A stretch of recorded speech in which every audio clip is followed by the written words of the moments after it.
Oh my god, we're starting this over. Give me 1 sec. Ooh, what's up, Internet? My name's Nerdy. She didn't do it this time. And this is the Nerdy, the Wordy, the Book Club.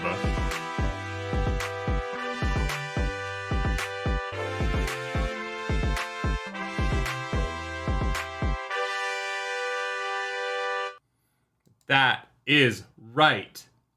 Wait, still no sound? How is that possible? I definitely have sound. There it is. Welcome back to the Nerdy, the Wordy, the Book Club, everybody. My name's Nerdy. I'm currently alone. For no particular reason. Welcome to the full book recap for Winter's Heart, a novel by Robert Jordan in the world of the Wheel of Time. We finished 9 books. We did it. Book number 9. Look at this glorious Aquaman chair. Ain't she a beaut? Ain't she a beauty of a chair? You never get to see this finely stitched logo here. Blue, thank you so much for 5 gifted memberships. Blue, you are a mad lad as always, and appreciate you. Thank you for that. Y'all, before we get started today, there's so many things that we need to talk about. Lots of big stuff. Like the fact that I have a co-host. Hi. The Clarooster has arrived, looking purty. Thanks. Hi. Hello. Looking like purty as always. Look at us. You're so fancy, and I'm wearing a black t-shirt.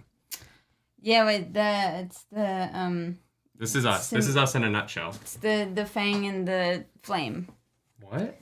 Of Tarvalon and the dragon fang and the... What? Oh, the Dragon Fang and the Flame of Tarvalon. Yeah, we are the yin and the yang. We are Aes Sedai. Well, by Sedai, but... Coming soon to the store.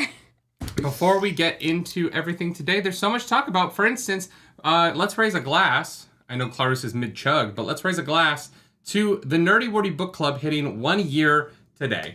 Cheers. Let's go. A whole year of this nonsense. This chicanery, I think. I don't know. I shouldn't use that word. I don't know what that word means.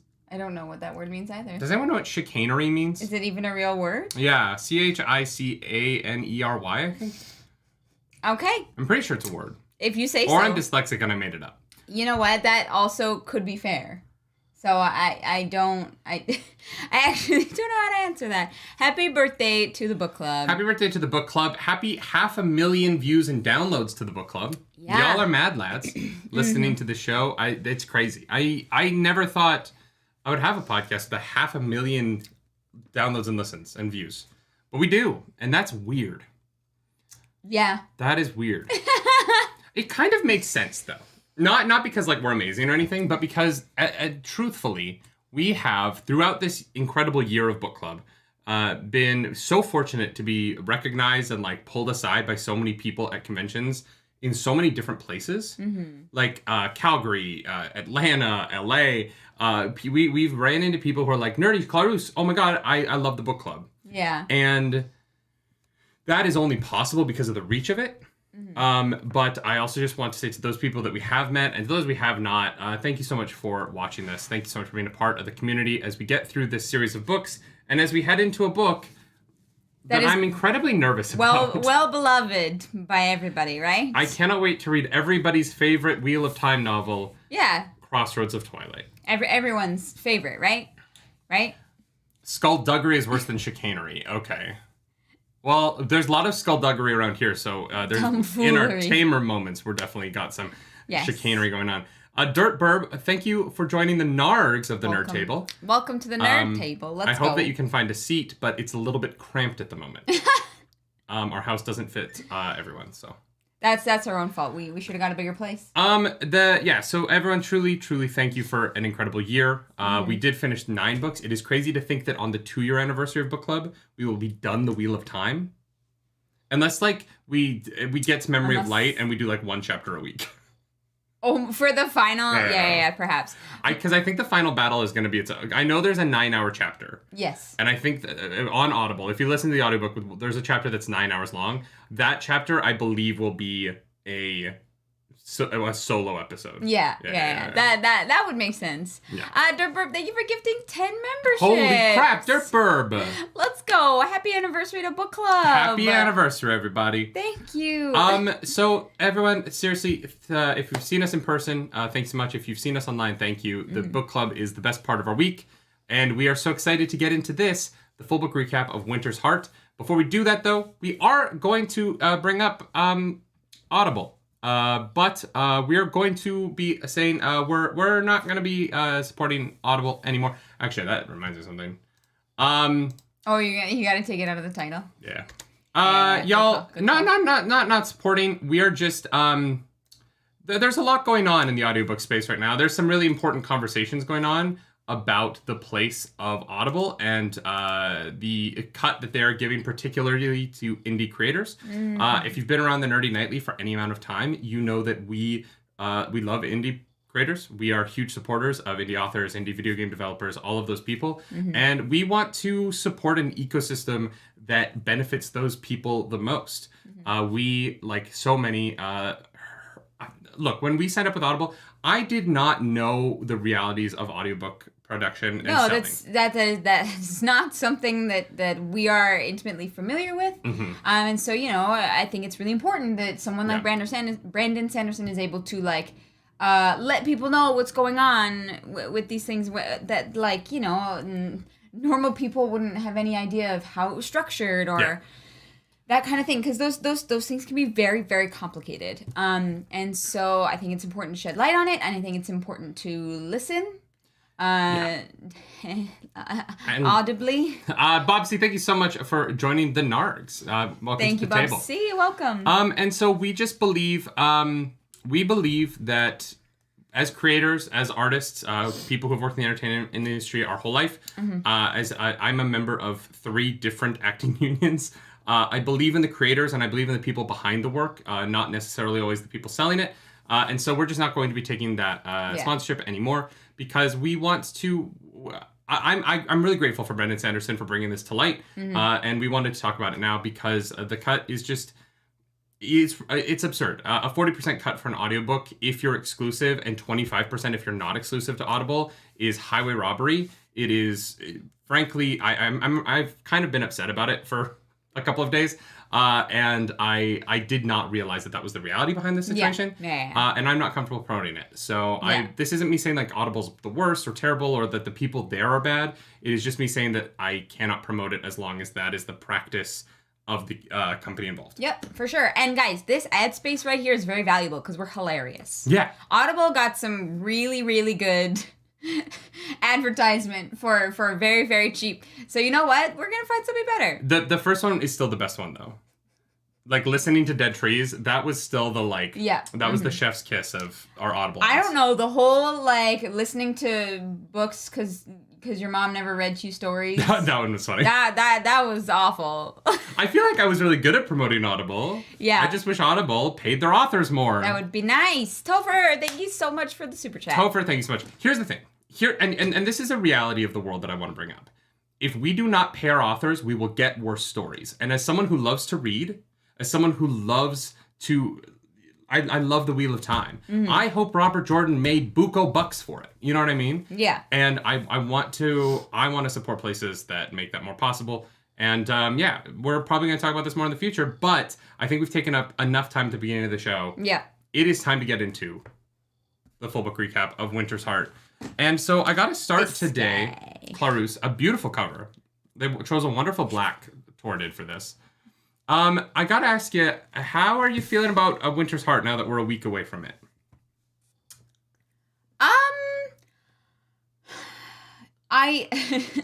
With all of the holiday craziness, I meant to reread that last chapter again. And unfortunately, it did not, it was not able to. And I have regrets because that last chapter feels like the entire book. Does that make sense? Like, it feels like everything that happened in here is kind of like, yeah, okay, that happened, but that last chapter, though. You know what I mean? I do. Yeah, no, that's a really interesting point. Yeah. Like, the high of this really, really stands out. And so, it's weird to me because whenever I think of Winter's Heart, I am going to think of that battle. Yeah, I think that I also, Kyle Franson, thank you. Topher, thank you for that super chat. Yes. So thank you for your integrity. And Kyle Franson, thank you for your super chat. No more morning oral. No, we'll just give each other a different kind of morning oral. Okay. Yeah. So we go over to a different website for that. That is not on any website. I just want to be very clear in case people go looking for that. Should I start an OnlyFans where I just like read a chapter of a random book in the morning and I call it morning oral? OnlyFans.com/morning oral, but it's AURAL. But like a random book? Like not even in order? Oh yeah, no. Every day it's a completely different novel. Just like randomly picked from the many, many books that we own. Like a random chapter from a random chapter novel. From a random book. Wow. That sounds awful, but also hilarious. And it's just like me in my like comfy leather chair, like reading. You have a nice voice. People might pay for that. But I like put on like my sexy lower voice for it. I'm like, ooh. With some saxophone in the background. Oh, that just crosses us highly. I can't open that. Yeah, don't open that. Oh my God. Nearly spoiled himself. Oh wow. That would actually be hilarious. Blue and C Sarmi are talking about it, about Daniel Green's newest video. I have seen that. It is an excellent video. I highly recommend, if you want to know more about the Audible situation, go check out Daniel Green's video. He does a much better job and is much more knowledgeable about that stuff than I am. Mm-hmm. But that video is part of the reason, along with Brandon Sanderson's post, that we've made this decision. Yeah, absolutely. So I understand what you're saying though about Winter's Heart. Really does kind of feel like it builds to a moment that is so good that that you kind of wipe away the stuff about the book that maybe it has a kind of weird beginning, right? I think that our criticisms of the first half of the book are fair, but at the same time, the highs of the second half from I really like Matt's escape. Yes. You know what I mean? Yes, I really like Matt's escape. I love him freeing the Windfinder. And leaving her to free her sisters and cause destruction in Budar and get revenge. Yeah. Like, there's a lot in this book that I love. Mm-hmm. There's a lot in this book I don't like, right? This is also the prologue with the first sister ceremony, right? Yes. Oh, this book has a great prologue. Yeah. The Min and Rand stuff in Kyrian, in the library. There's great stuff peppered throughout this book, and some of it is some of the best Wheel of Time, right? This like, and it's interesting that this book fell into the slog for people, because what I felt sloggy about A Path of Daggers, I didn't feel after the first 6 chapters. Like, the only slog I really felt in this book was the parent stuff. I honestly think it's because it's easier to be like, yeah, book 7 to 10, as opposed to book 7, 8, and 10. You know what I mean? Like, but it's not even like 7 was kind of 7. Like, some people consider that 7 had it had me a little concerned we were gonna get sloggy. 8 was sloggy, and then 9 started sloggy, but then very much isn't for most of the book. Yeah, I have a feeling for us it's going to be book 8 and potentially book 10, just from the way that people talked about it. But I'm not gonna like put biases on it already. But I think for us it is going to be a different experience, and that was what we had talked about so much. Was like, I don't think we're going to experience the slog the same way that you guys did. And I still do believe that that's true. I think it is going to be different. I love Monkey wants me to read The Wheel of Time as Ron Burgundy. Please. Also, Monkey would like a shirt that says, I survived modding the Nerdy Wordy Book Club. So we can definitely make that happen for you. Absolutely. All right. This we'll get you all matching ones. Winter's Heart, Chapter 11, as read by Ron Burgundy. Monkey, this is your fault. Without even taking a look, Rand stepped through the gateway into a large, dark room. The strain of holding the weave of fighting Sai Din made him sway. He wanted to gag, to double over and spew up everything in him. I'll be inside of him later. Holding himself upright was an effort. A little light crept through the cracks between the shutters on a few small windows set high in one wall. I hate this. That was like, did you throw in the line about... Okay. Yeah. I was like, why did this suddenly go very erotic? Mm-hmm. Oh, God. Yeah, you know what? A lot of people would absolutely love to start their morning with that. Ron Burgundy is from a different time, and he is a sexually inappropriate man. That is correct. Yeah. Yes. That's why the Nerdy Nightly as a corporation does not have HR. We are HR. Which HR. is just bad. Bad for everybody. We will have HR when we have employees. We just don't currently have employees, so it's just a married couple. Well, yeah. It would be really funny though if HR was like, "You guys have to stop having sex," and we'd be like, "So about that." but we're married. I know we work together, but we are married. This is why we don't have HR, because we don't want anyone to tell us that. Yeah, we don't need it. We don't need that. We don't need that negativity in our lives. Eric Wood says that is teetering on Zach Brannigan. You're not wrong. I don't know who that is. You know what? Fair. Look, I don't have a perfect Ron. You pull a perfect Ron Burgundy out of your ass at 11:30 after you flew all day the day before. Guys, if you want to see the best Ron Burgundy, you got to go back and find the morning show where David dressed up as Ron Burgundy and did the whole show. Ron Burgundy came. Sorry, where Ron Burgundy showed up to do the morning show. I don't know where that video is, somewhere in the past. But goddamn. It's on the YouTube channel. It's where all the other videos are, because they're all in the same place. Good luck. That's all I'm saying. Good luck. That was a really tough hour of my life. I'm not going to lie. I'm not surprised. Not surprised at all. Oh, man. Do I not have Discord on my iPad? Were you going to read the questions off Discord? Yeah. Well, because that's where they are. We have to read them off Discord. No, but I thought you had... Well, that's fun. Have we done this multiple times? And I've been like, oh, I don't have Discord on my iPad. I'll read them somewhere else. I feel like we might have done this. Yeah, I think it might have been just always on your phone. Yeah. Oh my god. Yeah. So, y'all. Well, do we not have Discord on the computer? Did you have anything to add? Oh my god, I'm blind. No, it's right there. Did you have anything to add about like your overall thoughts of this book? I feel like we kind of touched on it, but just in case there was anything else. No. I agree with you. Like, I think that the high highs, I mentioned the math thing, like, there's such high highs. The prologue is fantastic. Mm-hmm. Then it gets just a little bit, like, kind of meandery again. Yeah. And then, but here's the thing. I think that, and here's what I think. I think that when Robert Jordan is focused on what he is writing, and when the story is, like, concentrated and moving ahead, I don't think anybody writes better than Robert Jordan. You know what I mean? Like in fantasy. Okay, yeah. Like when it is concise, he is the best. Mm-hmm. When it isn't concise, and when it gets kind of like, what are we doing here? Yeah. It falls apart really fast, and he overwrites description to the point where when it doesn't feel very focused, it's fillery. And it's not very good. Yeah. It is fillery. Yeah. But it's fillery and it's long. Yeah. Like, filler can be fine when it's kind of like, when you can get through it pretty quickly. Mm-hmm. But when you read 200 straight pages of filler, and probably 50 of those pages are just descriptions of clothing or food or hallways or whatnot. Yeah. That can be really draining. Like, sometimes I find Robert Jordan tiring to read.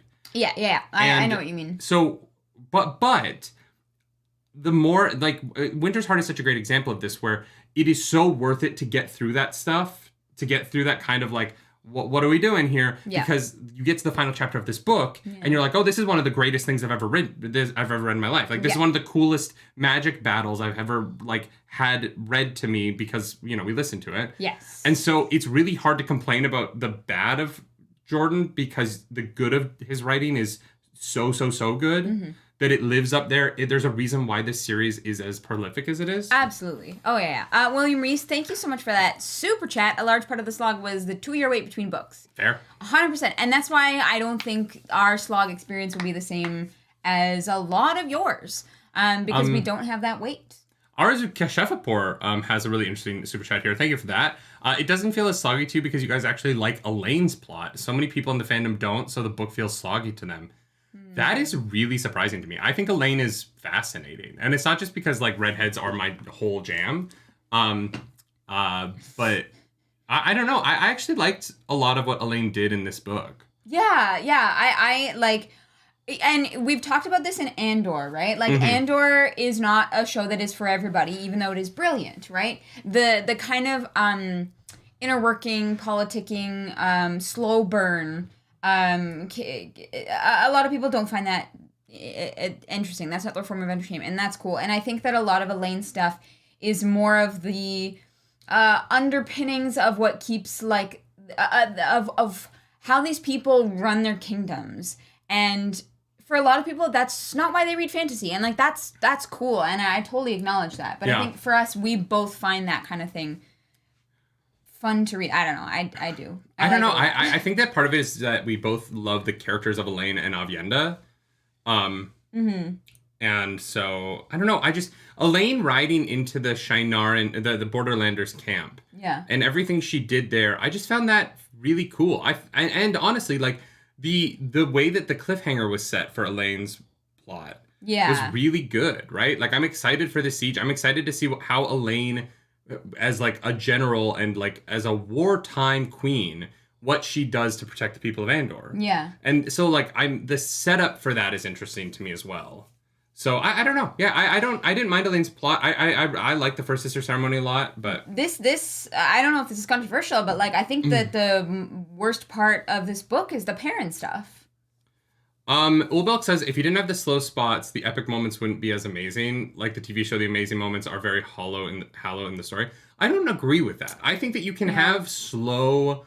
I think that you can have build up without having things, without it being boring. Yeah. Yeah, for sure. And without it, I think it's a tough line. Build up to big moments in a way that makes it feel like you're always building towards something. Yes. As opposed to the stalling wandering. Is we've talked about, especially last book, there was a bit of stalling, a little bit of meandering. Yeah, not every chapter can be like can be like a banger battle, you know what I mean? I definitely agree with you there, but I think that there is a way to do it with the less exciting chapters that still makes it feel like it's momentum towards a thing. Yeah. And sometimes it gets lost a little bit. But yeah, we have some questions to get into.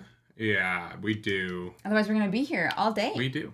All right. Very bad. Guys, remember when we were like, yeah, book club, 2 hours. Remember when we said book club was going to be an hour every week?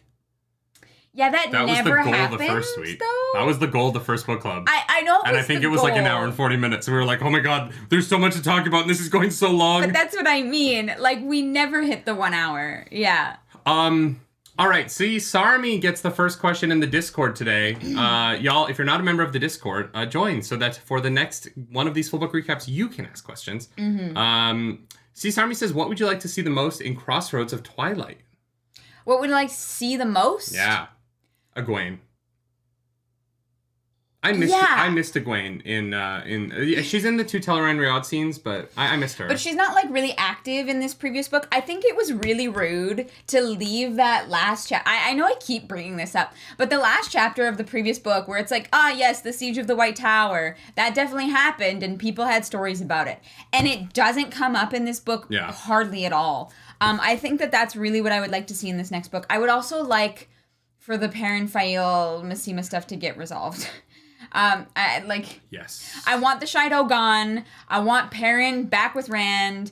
Like, I need that to kind of... Or for it to just happen off screen. There is no plot I've ever been more happy to see not happen on screen. Like, I really hope that the first chapter of Crossroads of Twilight... Perrin wiped out the Shido and him and Fael rode back. Give me the battle. Like, Perrin, sure. The wheel of time weaves, blah, blah, blah, blah, blah, whatever the start is. And in the country of Amadisia, 1,000 horsemen rode into battle, and the first chapter just explains the end of it, and we move on. You know what? I actually think that something that would be really interesting to read in these books is have a beginning that starts off like in the midst of the craziness. Like, if you imagine like the episode like the Battle of the Bastards or whatever, and you start off in the middle of like Perrin or somebody like hacking through people, like have this like crazy like start to a book. I think that would be very different than how any of them have started before. And I don't think we're going to get that, but it would be fun. You don't like... Perrin rode through town. On his left, 300 meters to the west, there were 16 wolves. One was gray. One was black. One was a slightly darker shade of gray. The fur of the fourth wolf was shaggy in places, but was patchy in places, indicating that that wolf was older than the next wolf, who was clearly the youngest wolf in the pack, and it was a little brown mutt with a black circle around his eye. And then this wolf had heterochromia. And then an explanation of how each wolf got their name, but how that name doesn't actually have an exact translation into English. It's just kind of like a feeling that you kind of think that you maybe feel through them. Yes. MD Neil 79, thank you for that super chat. Thank you for the super chat. They say, want to see more Cat Swain in the next book. That's one of us. I do. You said she did some shit at the end of last book. She did some shit. Look, she's on the path to me liking her, but she's not there yet. Yeah. She's not there yet. Yeah. Albino's right. We do need to describe the wolves' boobs. Yes. The wolves all had 6 voluptuous titties that they folded their forearms underneath in interlocking positions. I don't really like that. What do you want to see most in Crossroads of Twilight? I said it, more Egwene. That's my yes. I want the Egwene story. Yes. I'm excited for the siege of and obviously I want to know the fallout of there being no taint. Like, what does that mean for Mazrim Taim? What does that mean for the dark for the chosen, right? Well, and that's who was it? I think it was Graendal that implied that the male chosen, how is the Dark One gonna know that he can trust you when he doesn't hold this thing over your head of going mad, right? I'm super invested in that. So there's a lot in Crossroads of Twilight I'm excited about. Yep. Hopefully we get it. Sarmi also asked, what was your favorite sex scene in this book? Well, it's got to be the Elaine and Rand, right? Because we got the perspective of Min and Avienda and Brigitte all being like, I need alcohol right now. Which wouldn't help me. I don't think it would help me when I'm drunk and horny, I'm just still horny. Like getting drunk doesn't... Oh, maybe getting drunk makes the bond fuzzier. That's probably what it is. Maybe it's harder to be connected, to feel the bond when you're drunk. It's easier to almost mask it, when Rand puts Luce Theron in a box, you know? Sarmi also, because there's a 3-question rule, right? So Sarmi, the final question is... Got him out. I love it. What should Rand do next? What should he do next? Force him. It's time he got all the ladies together at one time and was like, look. I agree.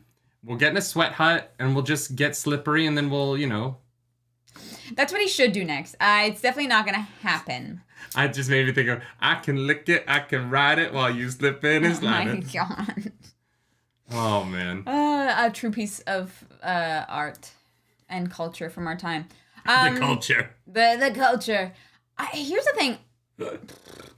Now that Rand has cleansed the taint, Rand needs to go and take control of the Black Tower. He's not gonna. Well, actually, he might. I hadn't even thought about him going. Yeah. Here's the thing. He knows Taim is now not trustworthy, but I don't think Taim knows that he knows.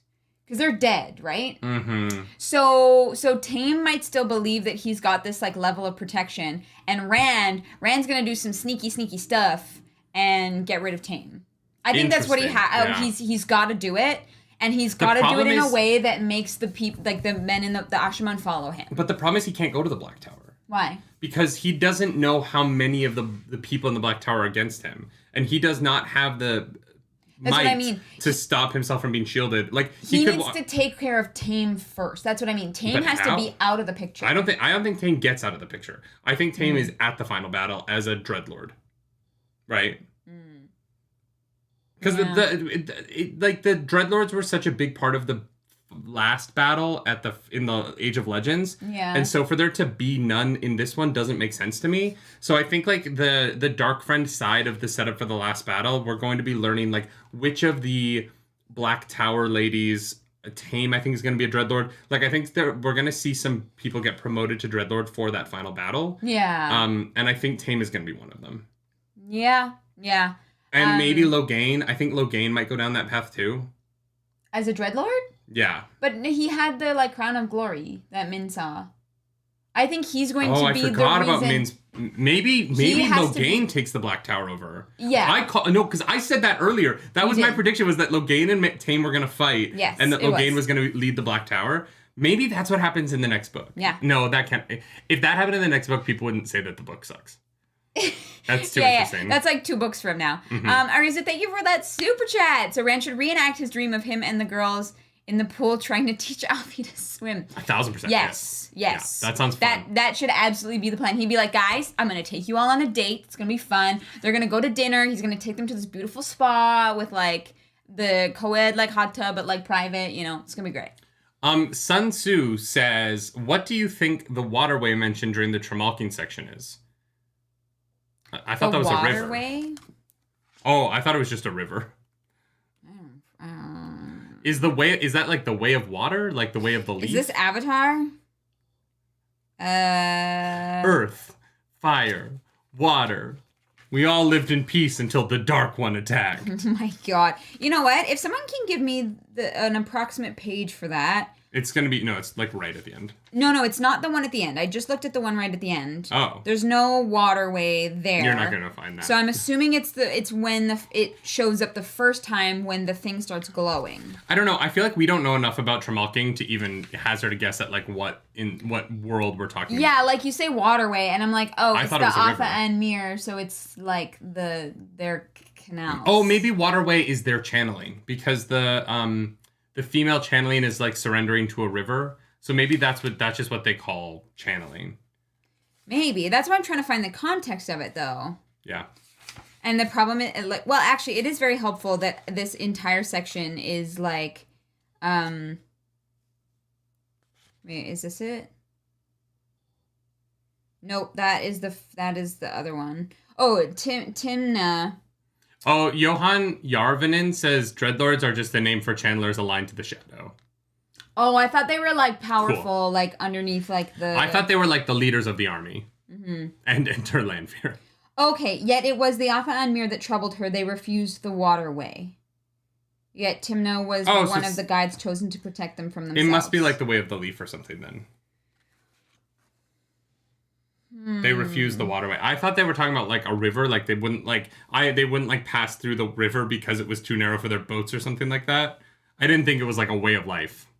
Okay. Well, yeah, it is capitalized. So it looks like they're like very like up in arms over the Cormor and have changed their ways from the waterway to something else. Oh, because they're walking on land now. Maybe the waterway means just living on water. But she's not on water when she says that. I don't understand. But she's also not an Afa and Mir. I know. I think that she's the Nim, like the Green Man. Oh, right. You did say that. I think that on Tremalking there are more Nims, and they're like a tending blue man to instead of a Green Man. There's a whole group of them. Okay. And they just play the drums. Sure. You know what? That could be it. If the Blue Man group shows up in the fucking Wheel of Time, I will lose my shit. All right. Wheel of Time fan edit asks, what do you think the repercussions will be of the source being cleansed? How will it affect the different groups of channelers across Randland? I don't think we'll see a change for a long time. I don't think a lot of people will find out for a while. I have a feeling that because rumors start that like, and they catch like wildfire, that as soon as the rumors start that the taint is cleansed, that the Black Tower's numbers are going to double. Because the reason people don't want to go, right, is because they're scared. They don't want to open up that part of themselves, right? I just don't know how people would find out about it. Rumor has it. I don't know. Rumors spiral. Yeah, it's one of those weird things that Robert Jordan uses, is that rumors literally get around like 2 days later. So, I just don't see how that's going to happen in the next book. Like, I think that like we will see that in like in the last few books, but I think like the Taint is tense. That is the Taint is tense. Yeah. The Blue Men know the song. They do. Wow, someone let the Tinkerers know that we figured it out. I'm friends with and I worked with someone who is like an operations manager for the Blue Man Group, and we used to rehearse in their rehearsal space when I did a couple of shows with them, and so we would be like doing our musical and we'd just be surrounded by Blue Man Group stuff, and they're like cute little instruments.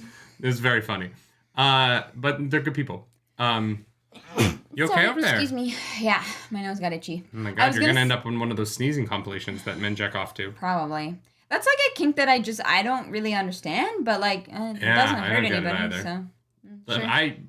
That was one of the. I feel like I'm not shocked by much when it comes to kinks. Yeah. And that was one that was just it's so like not erotic to me that I. Yeah, you're like, oh, okay, sure. So yeah, no, I don't know. I think that like we won't. I think most of Crossroads of Twilight will be spent with the perspective of people who are just like, I don't believe it. Well, I was thinking Tame might use this to, like, I was thinking that Tame was using the taint to his advantage to kill off the people that were more loyal to Rand than to him. But now that the taint is cleansed, he doesn't have that excuse to get, like, rid of specific people. Oh, okay. Yeah. And which is why I think that the Black Tower is going to be way more dangerous and basically implode, you know? See, Sarmi says, did we need to know that existed, Nerdy? If I have to know that it exists, you have to know that it exists. That's what being a member of the Nerdy Wordy Book Club means. Oh my god, right, cool. We have a Rule 34 section at the end. You guys, come on. Xavier says, what are your thoughts on the formatting terangrial? Reference Cadsuane's description at the end of chapter 23. You missed one, but that's fine. We'll go back to it. Oh my god, I did, yeah. Let's just do this and we'll go back to that. For sure. What are your thoughts on the formatting terangrial? You know what? Here's the thing. At first, I thought it was really cool, and then as soon as I found out that there's a way to immediately circumvent it, I was like, oh, it doesn't really matter. No, I still think it's cool. Because how many wells are there? Like, I really like the formatting thing. I wish that I wish Robert Jordan had introduced the concept of the wells earlier. Me too. Because it felt a little bit of a cop-out. It was so immediately useful. Yeah. That, yes, I do wish it had been, like, at least a book ago. Or even when they're, like, riding into town. And, like, if Cadsuane had, like, pulled Nynaeve over and been, like, when they're riding into town, been like, hey, that's a well, fill it with Saidar before we get into town. Yeah. Like, if she had mentioned it then, I think I would have been more satisfied with the way they used it. But because Robert Jordan introduces the concept in the previous chapter and then immediately it's important, it just felt a little bit like I don't know, it felt like he was like, oh fuck, I need a way for them to get out of this, and he like wrote it as he was going. And I just wish that as an audience they had foreshadowed it. It would be kind of like if I use Harry Potter a lot because I know that a lot of people have read it, so it's easy to like. It's an easy cultural touchstone. Yeah. Even though I obviously don't stand with J.K. Rowling, and I'm not gonna be playing that fucking Hogwarts Legacy game. But in book 4, she does a really good job of introducing the port key for an unimportant reason at the beginning of the book, right? So that when the port key is important at the end of the Triwizard Tournament. You have had this whole book where you understand what a port key is, so that when it shows up, it's not weird that it shows up. Yeah. People are saying that the Eye of the World is a well, but that is like very, very different. That is a literal pool, like a literal pool of the one power that was filled by people in another time. Yeah, that feels very different. That does not feel like it doesn't feel like an object. Yeah, an object that you can wear. Yeah. Like it feels like a location. That works in formatting. Yeah. It like the Eye of the World feels more like a location than it does like an object to me. And maybe that's just my like reading of it, and that's totally fair. But it's one of those things where they like those two things don't really feel that related in my head. Yes. So for me, it felt very, very different. If I were writing it, I would have had Cadsuane and Nynaeve talk about the well like 4 chapters earlier. Yeah. So that it didn't just feel like I brought something up to solve I created a new thing to solve a problem. Yeah. It felt literally like a water reservoir, but like for the one power as opposed to like a water bottle that you carry around, I guess. Yes. You know what I mean? Like they felt like different things. I totally acknowledge that, like, Robert Jordan probably thought that they were the same thing in his head, but I didn't make the connection. If they had just had a moment where they're riding into because we have that whole chapter where they're riding into the city and nothing really happens. Mm-hmm. Like if Cat Swain had been like, we need to stop for 1 second before we cross this line. Mm-hmm. I need to fill my well. Mm-hmm. And you'd be like, what is a well? What is she talking about? And then the rest of it plays out the exact same way. Yeah. Like, then it just would have, the concept of the well and the fact that it has to be filled outside to come in, it just would have been more interesting to me in that way. Yeah. It's not that it was a bad idea. It just, it did feel like it was introduced and it was needed immediately. Mm-hmm. And that's the only reason that it felt convenient. But I do think that the idea of the wells is something that is actually really cool. Yeah. And you know what? You're right. I think I was a bit too harsh. I do think that the fermenting terangrial is a really cool idea. I'm wondering if, like, that is also how the steadings work as well. Like, if it's like an underground kind of thing that they just don't see. Like, you just cross a line and suddenly it changes. And so I wonder if those are actually, like, marked out by, like, portal stones or something No, because the steadings existed before the Age of Legends. And so I think the steadings are just a natural. I like the steadings being that there are places in nature where the power can't go. Oh, I think it's cool. I just it made me think like that maybe there's more to it than that. Yeah, maybe. So I think the formatting terangrial will be more interesting if it comes back. But if we never go there again, it will have been a cool one-off. Yeah. So I hope it comes back and is important for a bigger reason later. Yeah. I have a question. Yeah. Do you think that the wells can be used for both side in and side R? Or do you think they have to be a different kind of terangrial to use one or the other? Like, is the well compatible with both? That is a really interesting question. And could you mix the powers in there?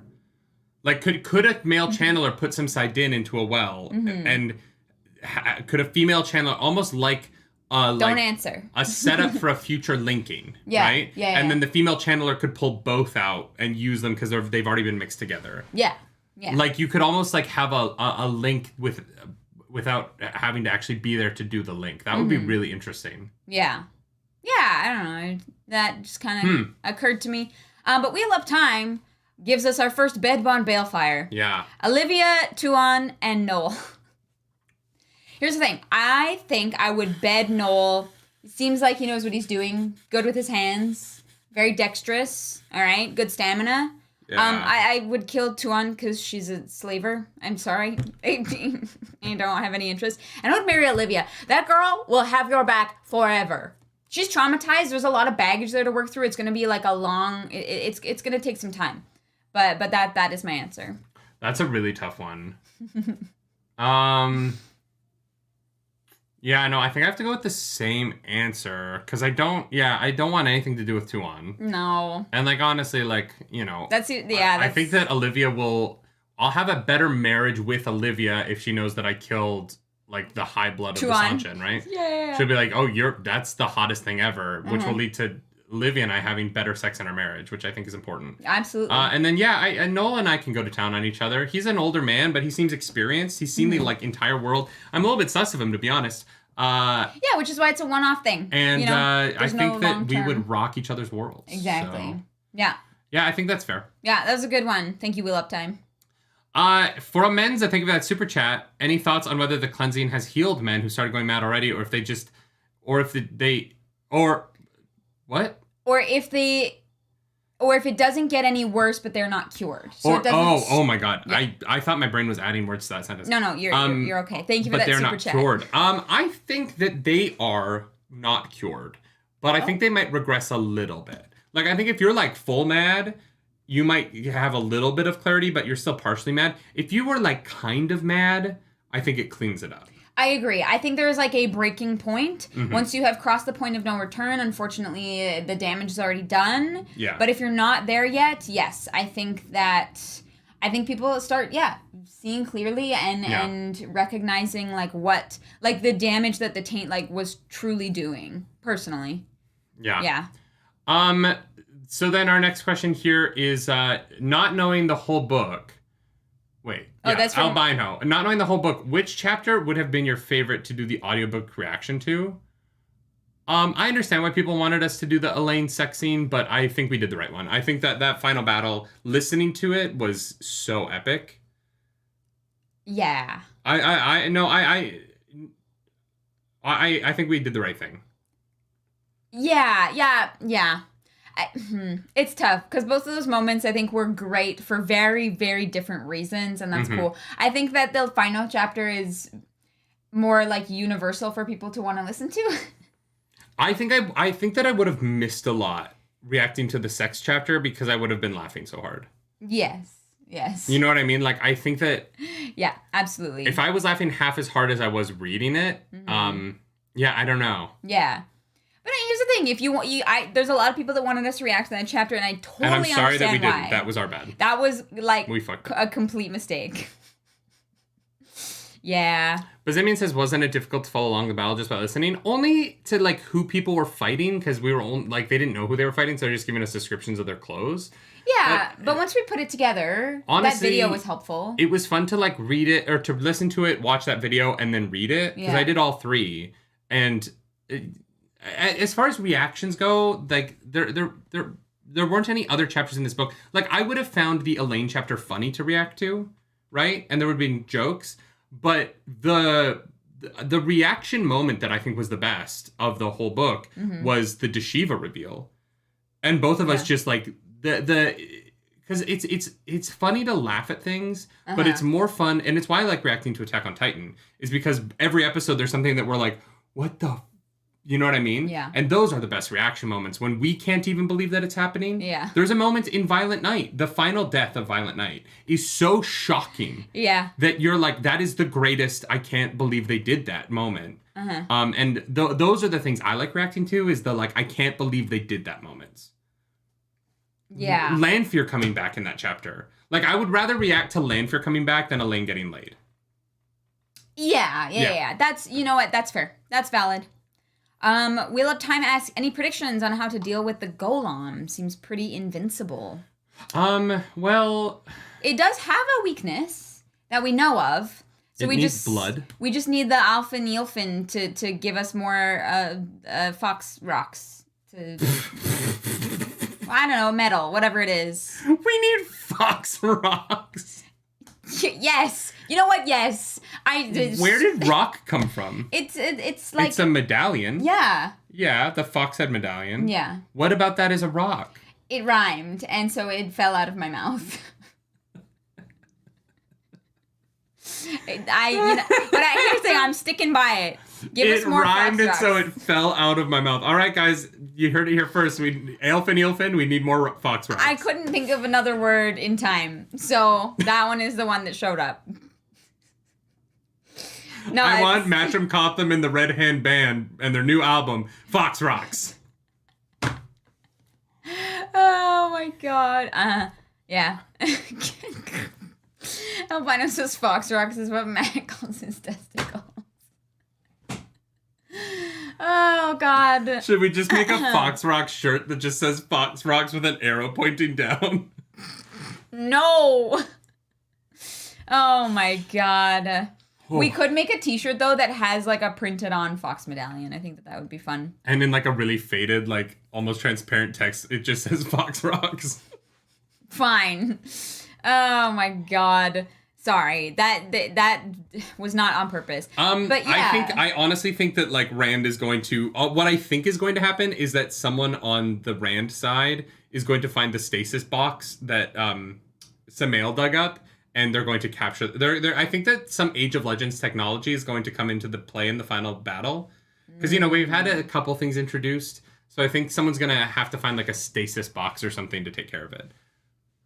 Yeah, the Eelfin will help destroy it. Yeah. They have to come back at some point, right? They've got to be important somehow. The disappearance of the Eelfin is one of the weirdest things about these books. It is. Like, you introduce this incredible concept, and then...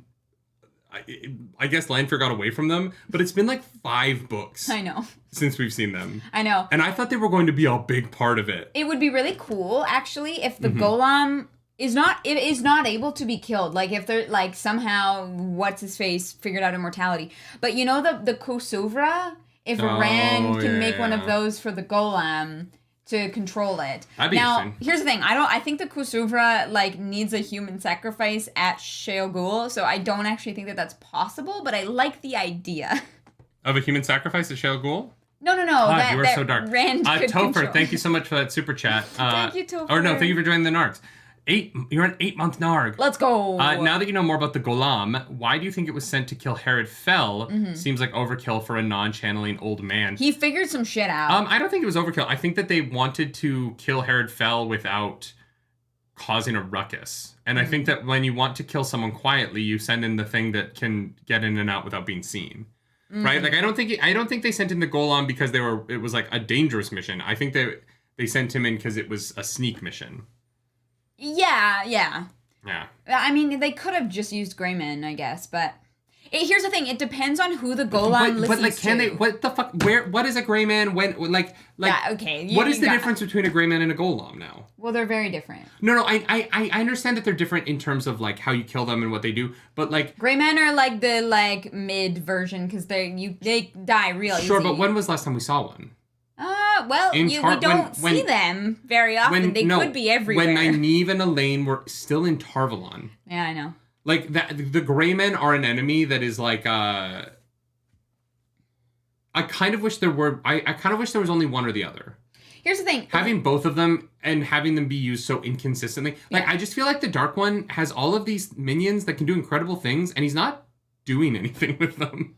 Well, we just don't know what they're doing at all times. Like I don't. The thing is, I don't know who the Golem works for. Sorry, they haven't interfaced with the plot in any way in 5 books. Yes. So I'm like, okay, yeah, I'm sure they're out there. I don't know. Do you know who the Golem Remember works for? Dark Hounds? When was the last time we saw a Dark Hound? When I think Moraine obliterated them all.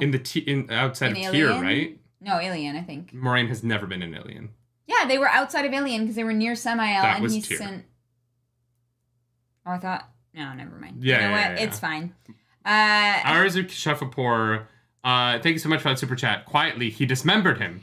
Yeah, but that doesn't You can do that require quietly. a lot of no. Yeah. Who do you think the Golem works for?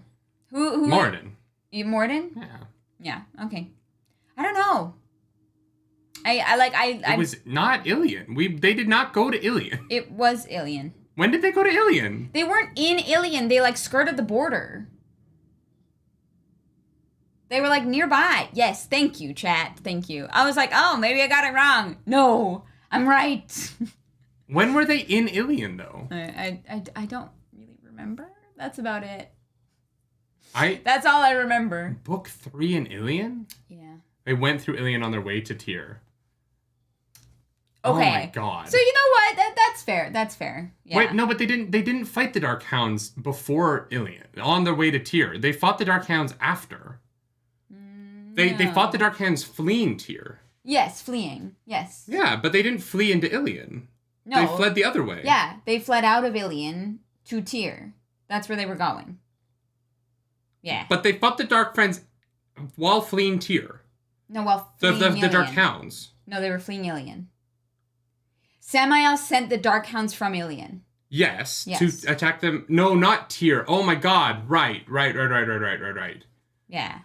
Right. Oh my god. I Fuck. know. I totally forgot they went to Ilion. That was 6-7 months ago? 8 months ago? Holy shit. In my head, they literally never went to Ilion until Brand went there. But they did. Yeah, it's 'cause There's they that realized- whole plot where they take Fail there. Yep. Oh my god, I've completely forgotten about an entire plot of one of these books.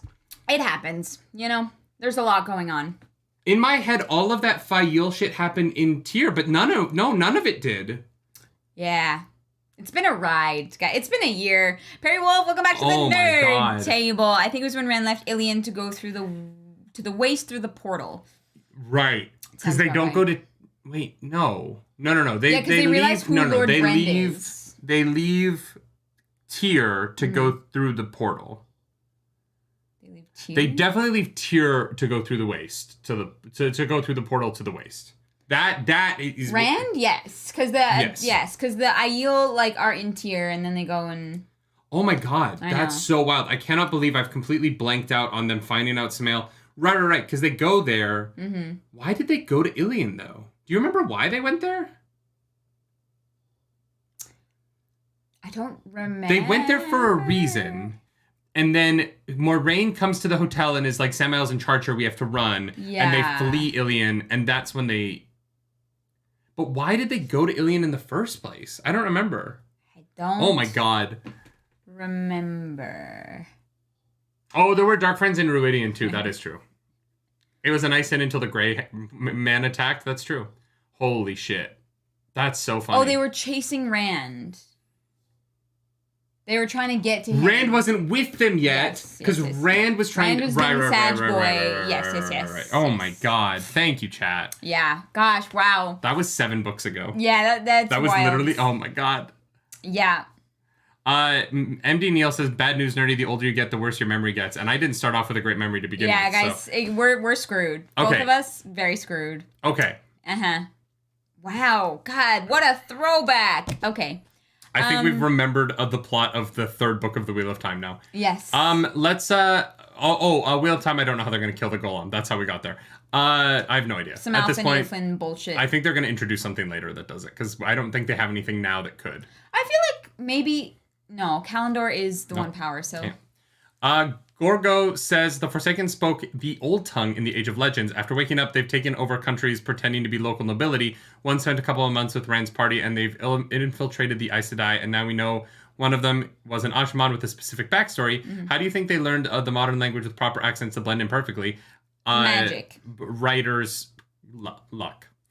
No, magic. I mean, they could probably, like, make a weave and invert the weave that makes their voice sound exactly how they want it to sound. It's like a voice box. Oh, you think they have, like, the TARDIS magic?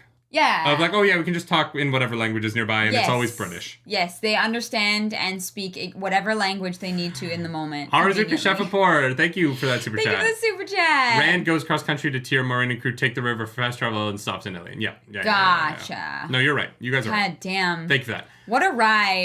I think that watching the Forsaken learn languages and stuff would be really fucking boring, and so we skip over it because it doesn't matter. Yeah, most likely. But I do like the idea of the TARDIS magic. The Dark One is like, guys, it's been a while, so I'm just going to grant you this power. It's going to be great.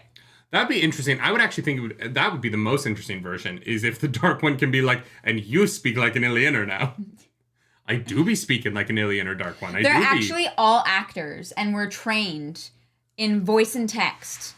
In accents. That's my favorite. They're all jaded actors. That's my favorite plotline from Team America World Police, is that they're like, we need an actor to go undercover as a terrorist. And you're like, wow. What? Sure.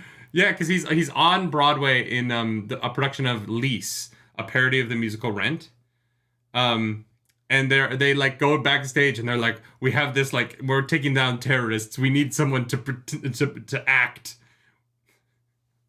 Huh. All right. It's a great movie. It's very offensive, but God, it's hilarious. Christ. So Gorgo also asks, cleansing or the Battle of Emond's Field? The best battle in these books is still the Battle of Emond's Field, because here's the thing, guys. The Battle of Emond's Field is hard to top because every single beat of it is emotionally driven by the characters. There is nothing about the Battle of Emond's Field that doesn't come from character motivation and from the arc of everybody in the town of Emond's Field, right? The Cleanse of the Taint is an incredible battle. It's very cool. I did not cry. Yeah. I cried reading the Battle of Emond's Field. I was moved emotionally. Also, we're getting to the point now where our main characters all have a little bit of power creep where they're kind of invincible gods. In the Battle of Emond's Field, it was an underdog story, and that people to were me in is danger, like real danger. And I fucking love an underdog story. Okay, and so like Eben dying. I did not know who Eben was. I've read his name a couple of times. Heartless. Whereas like the Perrin going home to lead the people who raised him in a battle of survival against an unbeatable army. That to me is the best of fantasy. It is It is the best chapter of these books so far. It is the coolest fight of these books so far because of what it means to the characters and because of what they overcome together by like just being human beings who band together and believe in the face of insurmountable odds that they can survive. That is the coolest shit. The other stuff's cool too, but like the coolest shit is when human beings who don't have a chance figure it out just by believing. If you just believe. Yeah. Yeah. And so, yeah, no, I think, like, The Cleanse of the Taint's amazing. Do My Wells is amazing. But The Battle of Emmons Field is the peak of these books for me so far. Yeah, that's fair. I get that. I don't know. Honestly, to me, like, I would have to, like, reread them all back to back because it has been so long. And for me, like, the end of this book really sticks out because it's fresh in my mind and I just read it. And so I do think that I have a recency bias for those things. You have a recency bias in everything, though. You're very recency biased in What? your opinions. You are. Chat! Is that right? No, I just mean, like, in general. Yeah. Partially because before you and I got together, you didn't watch a lot. And so a lot of the things that you, like a lot, you've seen recently.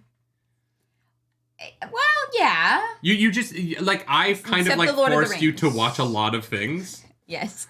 It is our job now. Yeah, but liking The Lord of the Rings is not a unique point of view. What? Liking. How dare you call my entire personality not unique? It isn't. You're a bisexual who wants a green couch and loves The Lord of the Rings. You're not very unique. I am. I love you. So different. But, like, liking the greatest movie trilogy of all time that's universally beloved and won multiple Academy Awards, that's not a unique perspective to have. Yeah. That's like being like, I Yeah. need water to survive. Yeah. It's unique to be like, the Lord of the Rings trilogy isn't very good. That's a unique perspective. That is a take. Yeah, no, you're not wrong. I know. I know I do. My memory, guys, is absolutely, like, garbage, dog shit. That's true too. You don't remember a lot of the things you saw 5 years ago. Here's the thing. I only remember the things that I love and the things that I hate. Yes. And so I only have strong opinions on things I've seen. Otherwise, it's, oh yeah, I think I saw that. I don't really remember it very well. It was probably all right.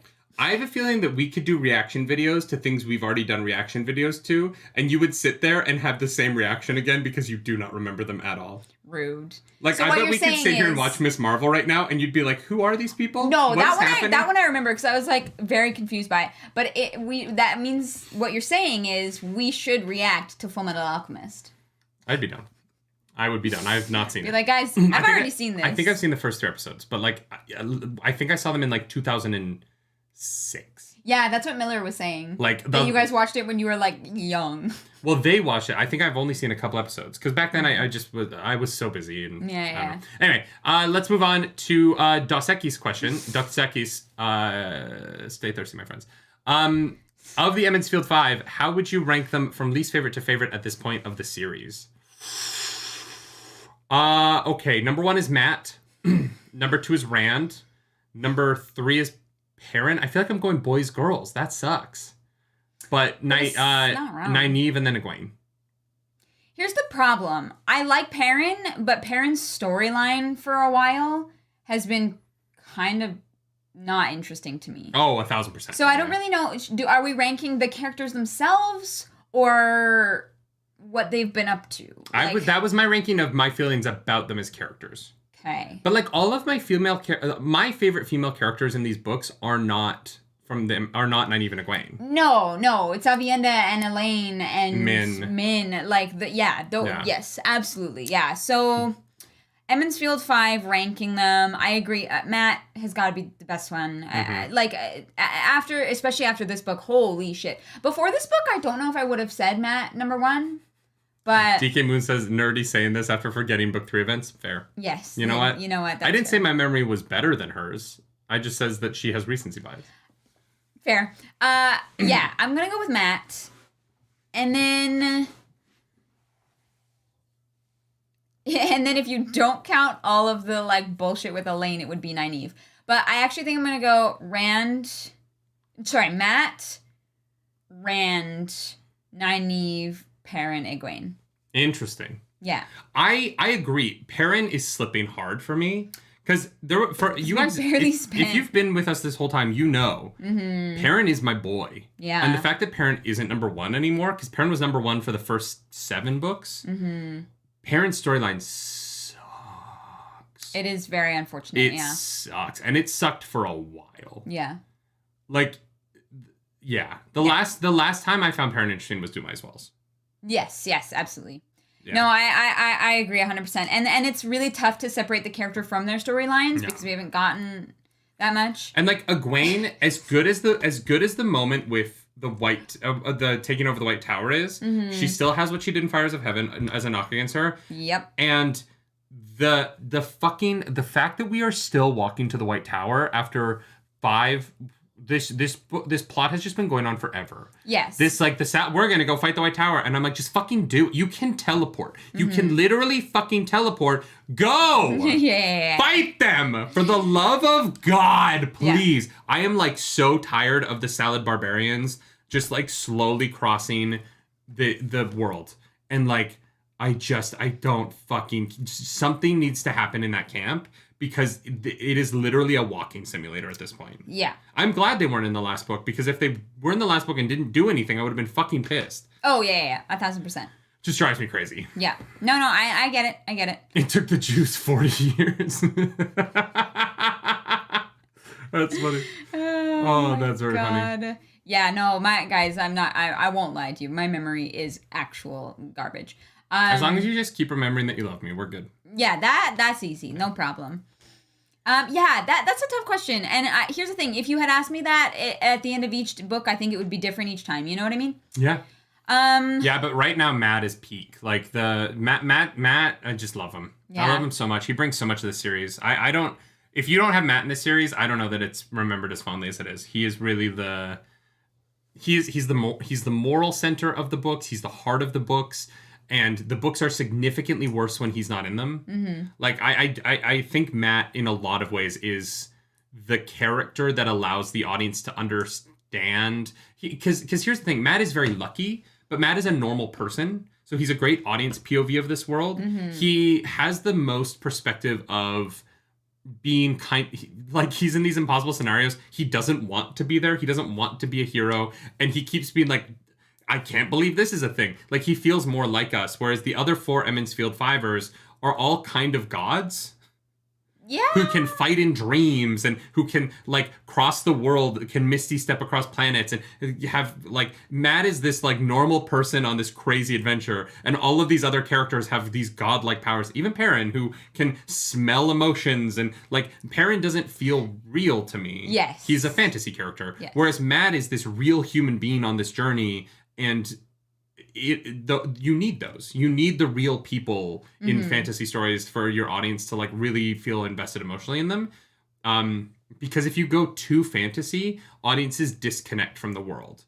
Yeah. Yeah, so I agree. That Robert Jordan, I really think, like, Matt Coffin is the reason why The Wheel of Time is as successful as it is. Mm-hmm. In having audiences care about this world, even through the slog, even through things like that, because he grounds the whole series in a person that is completely understandable. It's weird, though, right? Because he didn't for the first, like, 3 books. Well, no. I guess, like, book 3 he does. Book 3. But yeah, the first 2 books, like, the first 2 books, like, actually, like, feel different because Matt is not the same character. Mm-hmm. Like, genuinely, it does feel very different, and we did talk about he had kind of like a reset and whatever. But no, I agree. From then to now, like, he is like a linchpin in this entire series. And we love him. Yeah.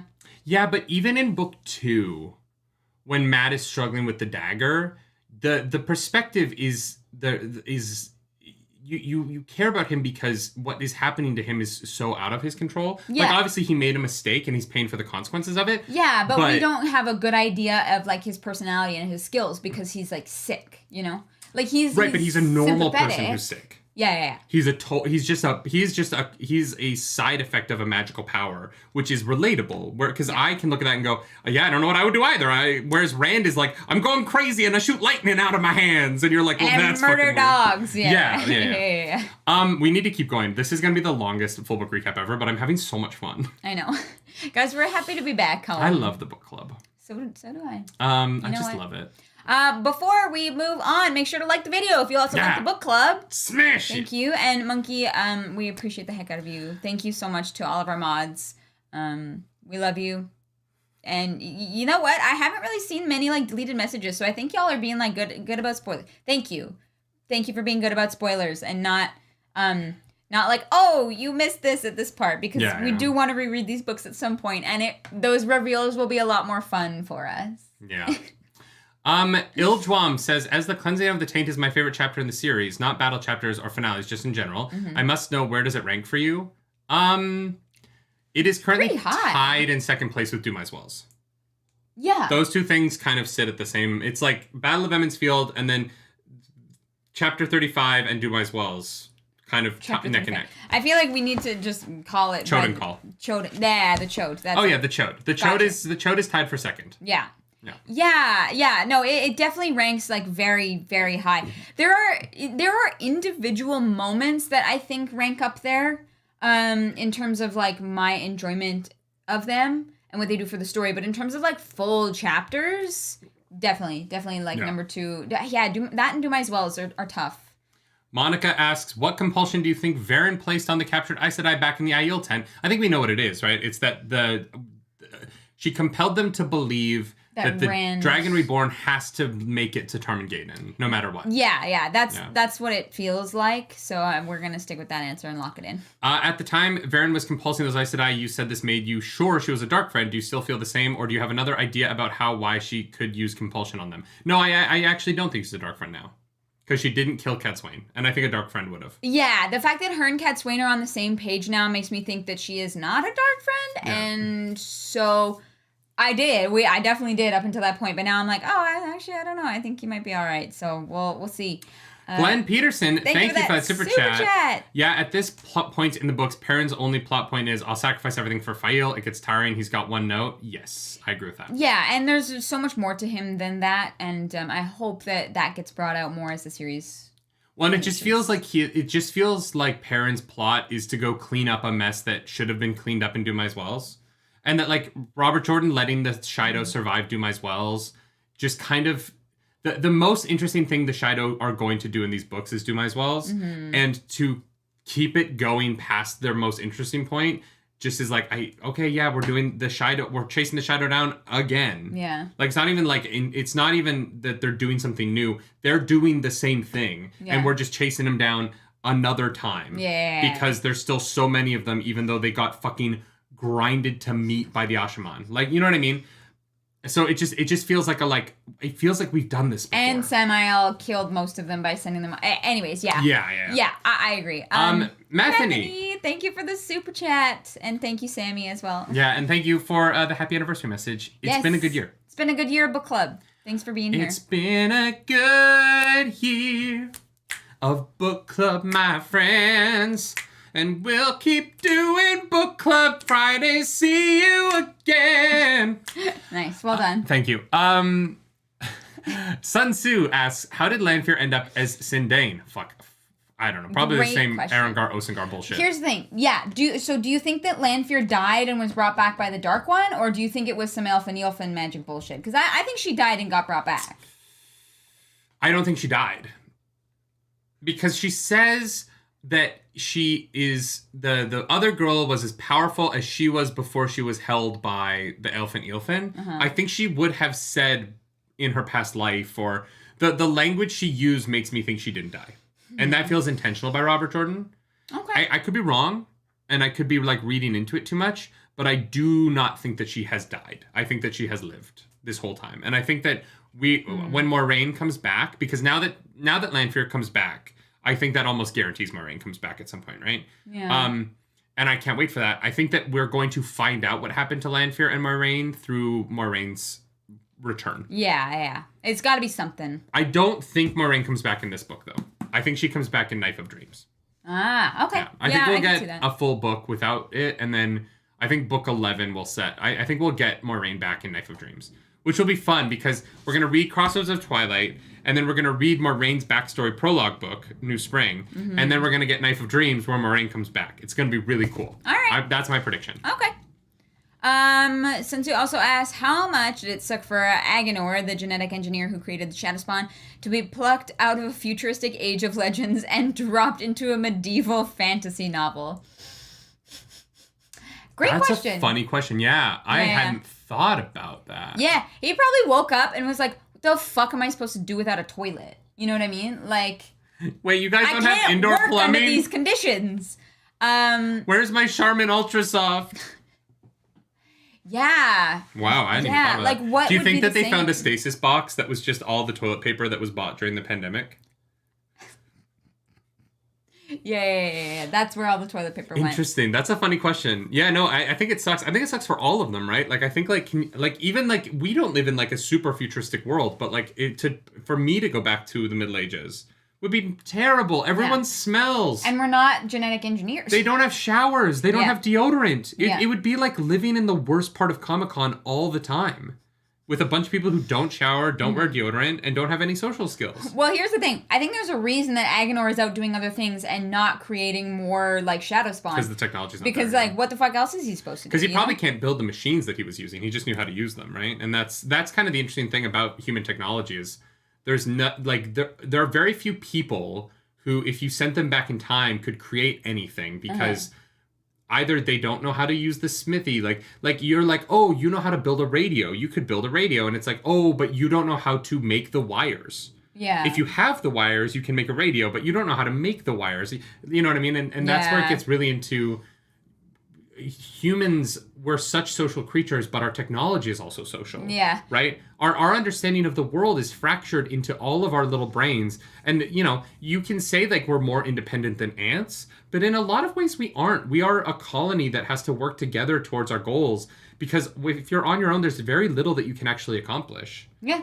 And that's why we love to be in groups is because I could not do Nerdy Nightly without Clarus, and I don't think you could do this without me, right? God, no. we're both on this journey together, and we bring different things to it. And it's what I love about humanity. It's what I love about being in this experiment that is trying to figure out the world together as a species is that there is no one way to do it, and there's no way to do it alone. You have to have other people. Yeah. All human beings go crazy by themselves. It's just a fact of life. And I think that it's one of the things that Robert Jordan does really well in the books is tell that story of you need people. Like, Rand needs people. Yeah. Cat Swain is right about that. I don't agree with her methods, and I think that she lets him down a lot. But Cat Swain is right that Rand needs people because you can't do this by yourself. Yeah. You're never going to know enough. He needs Min. He needs Avienda. He needs Elaine. He needs Perrin. He needs Matt. He needs Nynaeve. He needs Egwene. He needs them. And they need him. And it's what makes humans beautiful and wonderful and so special is the fact that we really do need each other and that we are genetically engineered by evolution to need one another. Yeah. And that's awesome. Yeah. Yeah, no, I agree. Monkey wants to know if you think that the Age of Legends had doomsday preppers. Oh, 1,000%. That's why they find the stasis boxes. Yeah, that's what the stasis boxes are for. Glenn Peterson, thank you for that super chat. Make the Shadow more interesting. All of their channelers were with Savannah. From a tactics perspective, doesn't that give them some weight? No. At this point, it's just like, it's just going on too long.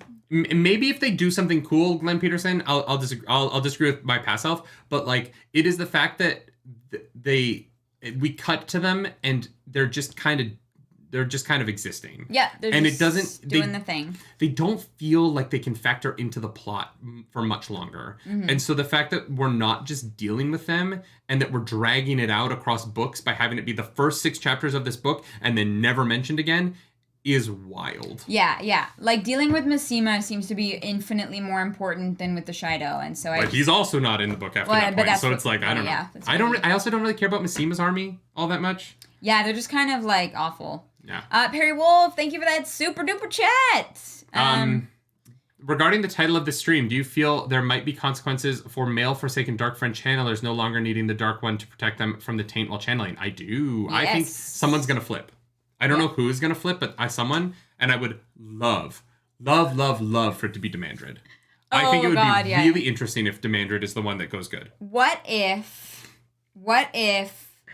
oh my god, and now I can't remember his name.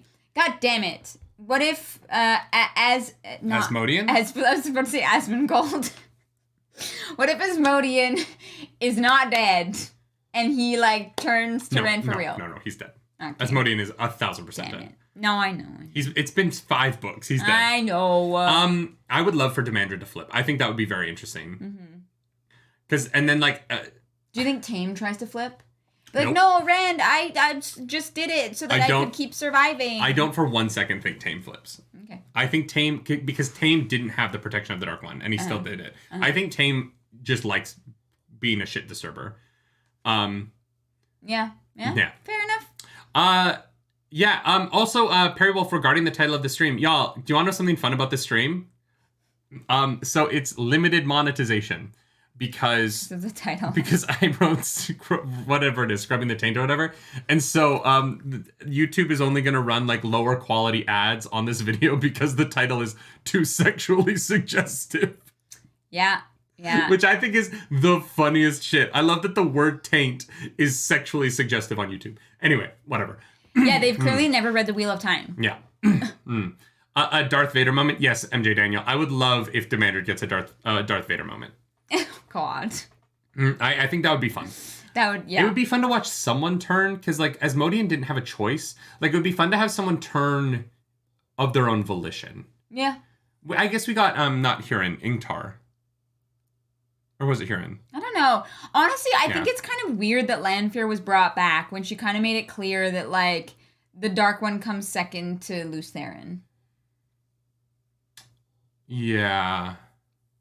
Like, no, I think that the Dark One... I think the Dark One has more of a hold on... Oh, no. No, she's brought back with the Kursovra. Yeah. So, like, if she put the Dark One above Lews Therin, I think that she wouldn't have a Kursovra. I think the Kursovra is to keep her in place because the Dark One needs her power, but also knows that she loves Lews Therin so much. Ingtar. Right. Huron's the sniffer. Thanks, guys. Right. Ingtar was cool, but that was 8 books ago. What I agree with that. Throwback. I agree with that. It was 8 books ago. I would like to see a Forsaken turn. I think that'd be really fun. Yeah. Joe Berlin asks... The other thing I would like is I would like new Forsaken. I would like if the Dark One like makes Forsaken for the turns some people into Forsaken for the final battle. And I think a really interesting one would be if Padden Fane becomes a Forsaken because Mashadar's dead now. Oh, interesting. Yeah. Maybe. Because Padden Fane clearly has some powers. And I think it would be interesting to have the Dark One elevate him. Yeah. And like forgive him, but then use him as a sacrificial lamb in the final fight. That's fair. Hi, Holly. Enjoy your lunch. Hey, Holly. Guys, Holly Wolf was a good friend of ours. Go subscribe to her channel. She's wonderful. If you're not following Holly, you're missing out on some of the most ridiculous guarding content you'll ever witness. And if you like Genshin, you know where to go. Yeah. If you want to slowly get to the point where you get turned on by plants, go watch Holly Wolf's gardening channel. New kink unlocked. New kink unlocked. Hi, Holly. No, it's like Pavlov's dogs. You know what I mean? Where you're like... I love it. Like a year later, you're like, I know so much about gardening, and every time I see green, I'm just rock hard. It's so... it's so weird. It's the color. It does it for you. Oh my God. Joe Berlin asks, what will the She's going to be so mad at me for that. I know. There it is. There it is. Sorry, thank you for that super chat. Here's some monetization for you. Also, Happy New Year. Happy New Year to you as well. Happy New Year. We are going to do a morning show on Monday for those of you who would like to come around, hang out, welcome in the new year, and hear about like our Calgary trip. We will be live here, Nerdy Nightly, Monday morning for a morning show. So hopefully we'll see you there. Yeah. Joe Berlin, for the third time, asks, what will the Red Aja make of the cleansing? Still continue to hunt and gentle male channelers? Any idea what else? What could a new purpose be? Kathura, thank you for joining the Nargs of the Nerd Table. Welcome back to the Nerd Table. The Red Aja is going to get wiped out in the Battle of the White Tower, and they're not going to exist anymore, so I don't know that matters. You think they're, like, done? Yeah. The Salad Barbarians, there's never going to be a Red Aja again after this. Yeah, well, especially because Hollywood buys more green clothes. That's how that works. Holly would be of the Green Aja. Green Aja, yeah, Holly for sure. Yeah. With her army of simps, like, oh my God, she would have so many warders. Yes, 100%. Holly has no idea what we're talking about, but it's fine. Just go with it. Just go with it. Glenn Peterson says, thank you for that super chat. Oh my, the closer you guys get to the end, the more enjoyable your speculation is becoming. I'm grinning as I think, oh, just wait for it. Yep.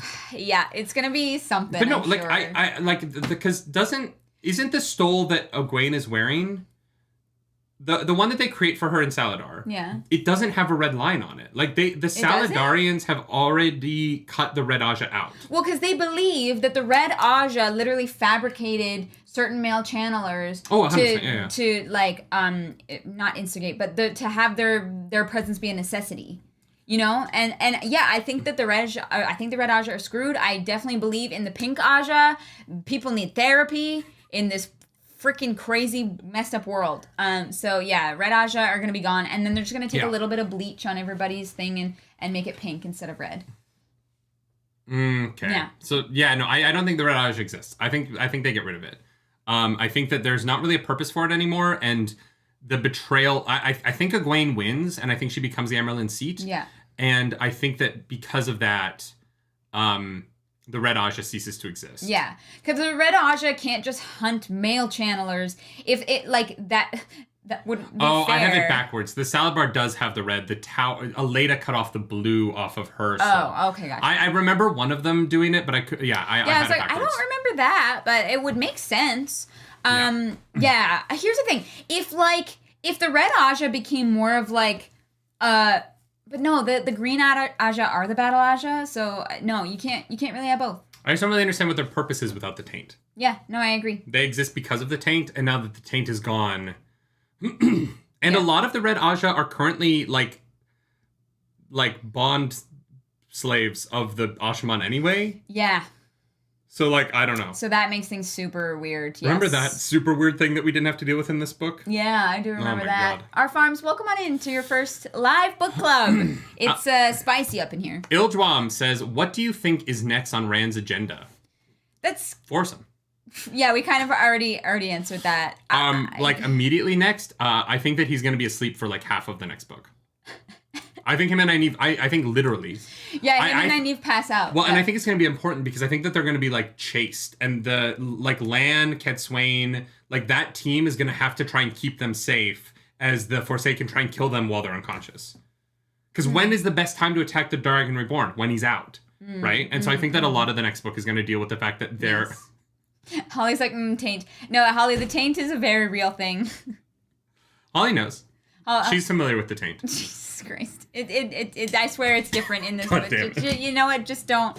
Oh, God. It's fine. Arizu, thank you for that super chat. Red Aja equals police. Green Aja equals army. Yes. Right, but the thing that they're policing doesn't exist anymore. Yeah, that's why I'm kind of like, but in the before times, yes, you would need both.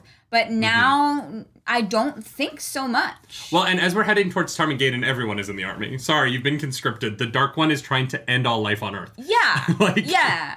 The devil is coming and we have to fight him at the gates. Nobody gets to be we don't need police. We need warriors. Everyone's got to contribute somehow. I think like some form of Red Aja might exist after the final battle, but I just don't really see what purpose they serve in the next like 4 books. I think it has to be something different, you know? I think it has to... I would honestly love to see like a more optimistic, happier take, and that the Red Aja like learn and like pivot and like find like a purpose in life, but I don't actually believe that that's going to happen. Monkey says we've answered the majority of the questions already in our ramblings. Mal Indio says they still specialize in fighting channelers. Not really, though. Well, a lot of the male channelers like don't know what they're doing. But they also, the male channelers aren't dark friends, and so they can't fight them unless the male channelers attack them. And if the male channelers aren't on the bad side, like the purpose of the Red Aja is to cleanse the male half of the one power. And so because those men aren't going mad anymore, those women can't attack them because they're not dark friends. Yes, within how the 3 oaths work. Yes, right. yes, because of the oaths. So like, yeah, the Red Aja is good at fighting Mazrim Taim and Morden and Demandred, but that's it. Yeah. To Thanos, I was kind of thinking the same thing, is that instead of it being just the male half of the power, that the Red Aja like are responsible for anyone who is abusing the one power. But again, I feel like the Greens and the Reds would then have very similar, like, I just don't see a reason for both of them. But then the Red Aja is what? Like, just policing the Athan Mair? Well, we're literally just going to have them policing minorities. I really hope that's not the plot this goes with, because that would be really fucking weird.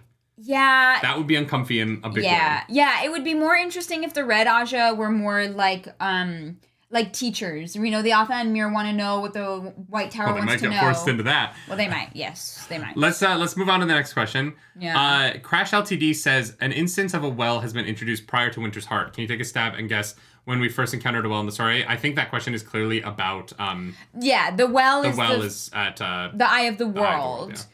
Turvok, a 10-month Narg. Turvok, thank you. Have you speculated any more on Noel? Good, bad, etc. We just got here. I mean, knowing Robert Jordan, he's probably another Forsaken. Moiraine. What if Noel is Moiraine? And can use sight. But why would Moiraine go to Matt? Why would Moiraine? Because maybe that's where she spun out. What if Noel is Moiraine? If Sindain is Lanfear, why can't Noel? If Osengar and Arengar can be people of the opposite gender, what if Noel? What if the Ilf and Ilfin are in Shara, and they spent some time over there, and that's why she has stories about Shara, and she's been spun out, and she's trying to protect Matt because she knows Matt's important, but she knows Matt doesn't trust Moiraine because she remembers Matt not trusting her, and so Moiraine is Noel, and she's just using her powers to hide that she's there and helping out. What if Noel is Moiraine? Okay, the only reason... What if Noel is Moiraine? The only reason that I think it's not is because Noel is good with weapons, and we've never seen Moiraine use knives or daggers. You're telling me Moiraine spent 40 years with Lan and never learned how to use a goddamn thing? Don't buy it. Lan would be like, no, you are going to learn. They're like hanging out in the woods. They've got nothing to do. He's like, here's how you... Nothing to do? What do you think? They're just like hanging out? They're like traveling, and they're... What if Noel is Moiraine, is all I'm saying. And she doesn't think that Matt trusts Aes Sedai, so she's hiding it from him because she's worried that he'll push her away. And so she pretends to be this guy. You know what? Maybe.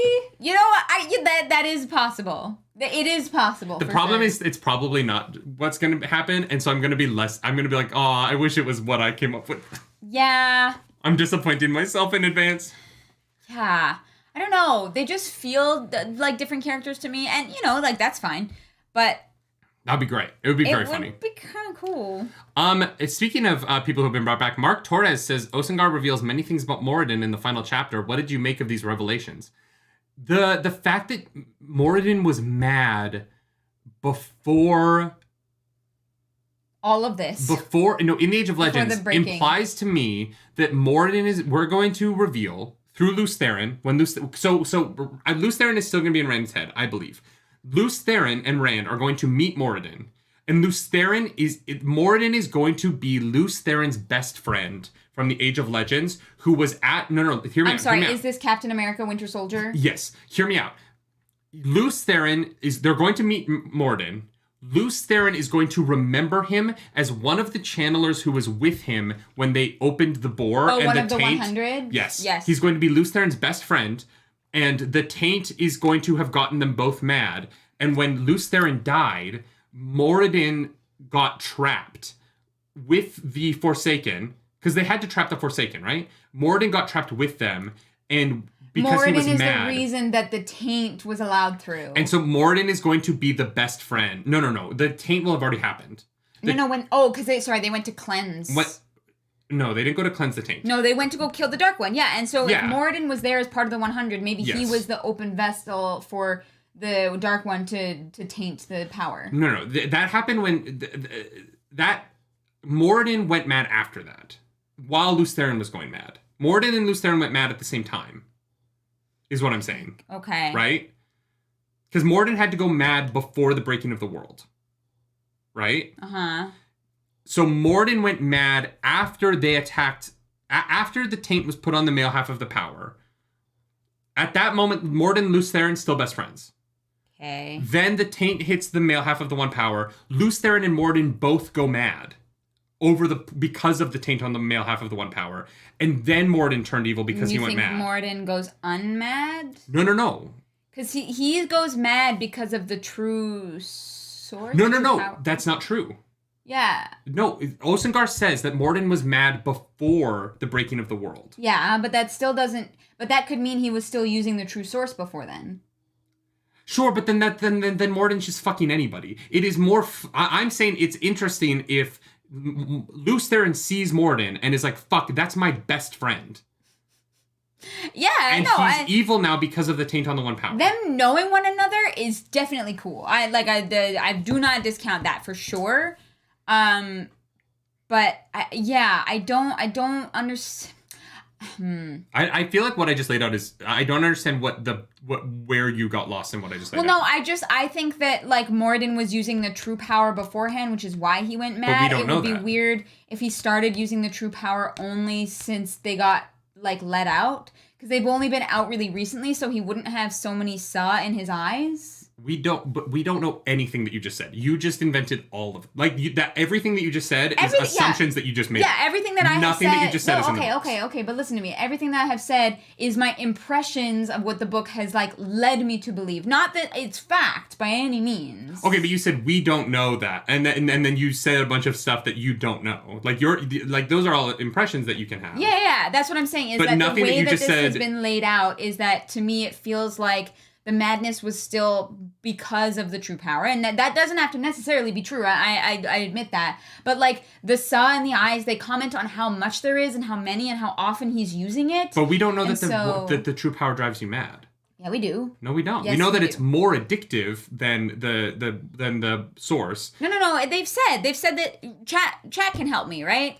It said that they've told that the true source is more addictive and therefore makes you go mad. That's why I thought that was why Moradin was mad. But there's no taint on the true power, right? No. It's more addictive, but I don't think that it drives you crazy. It's like maddening, right?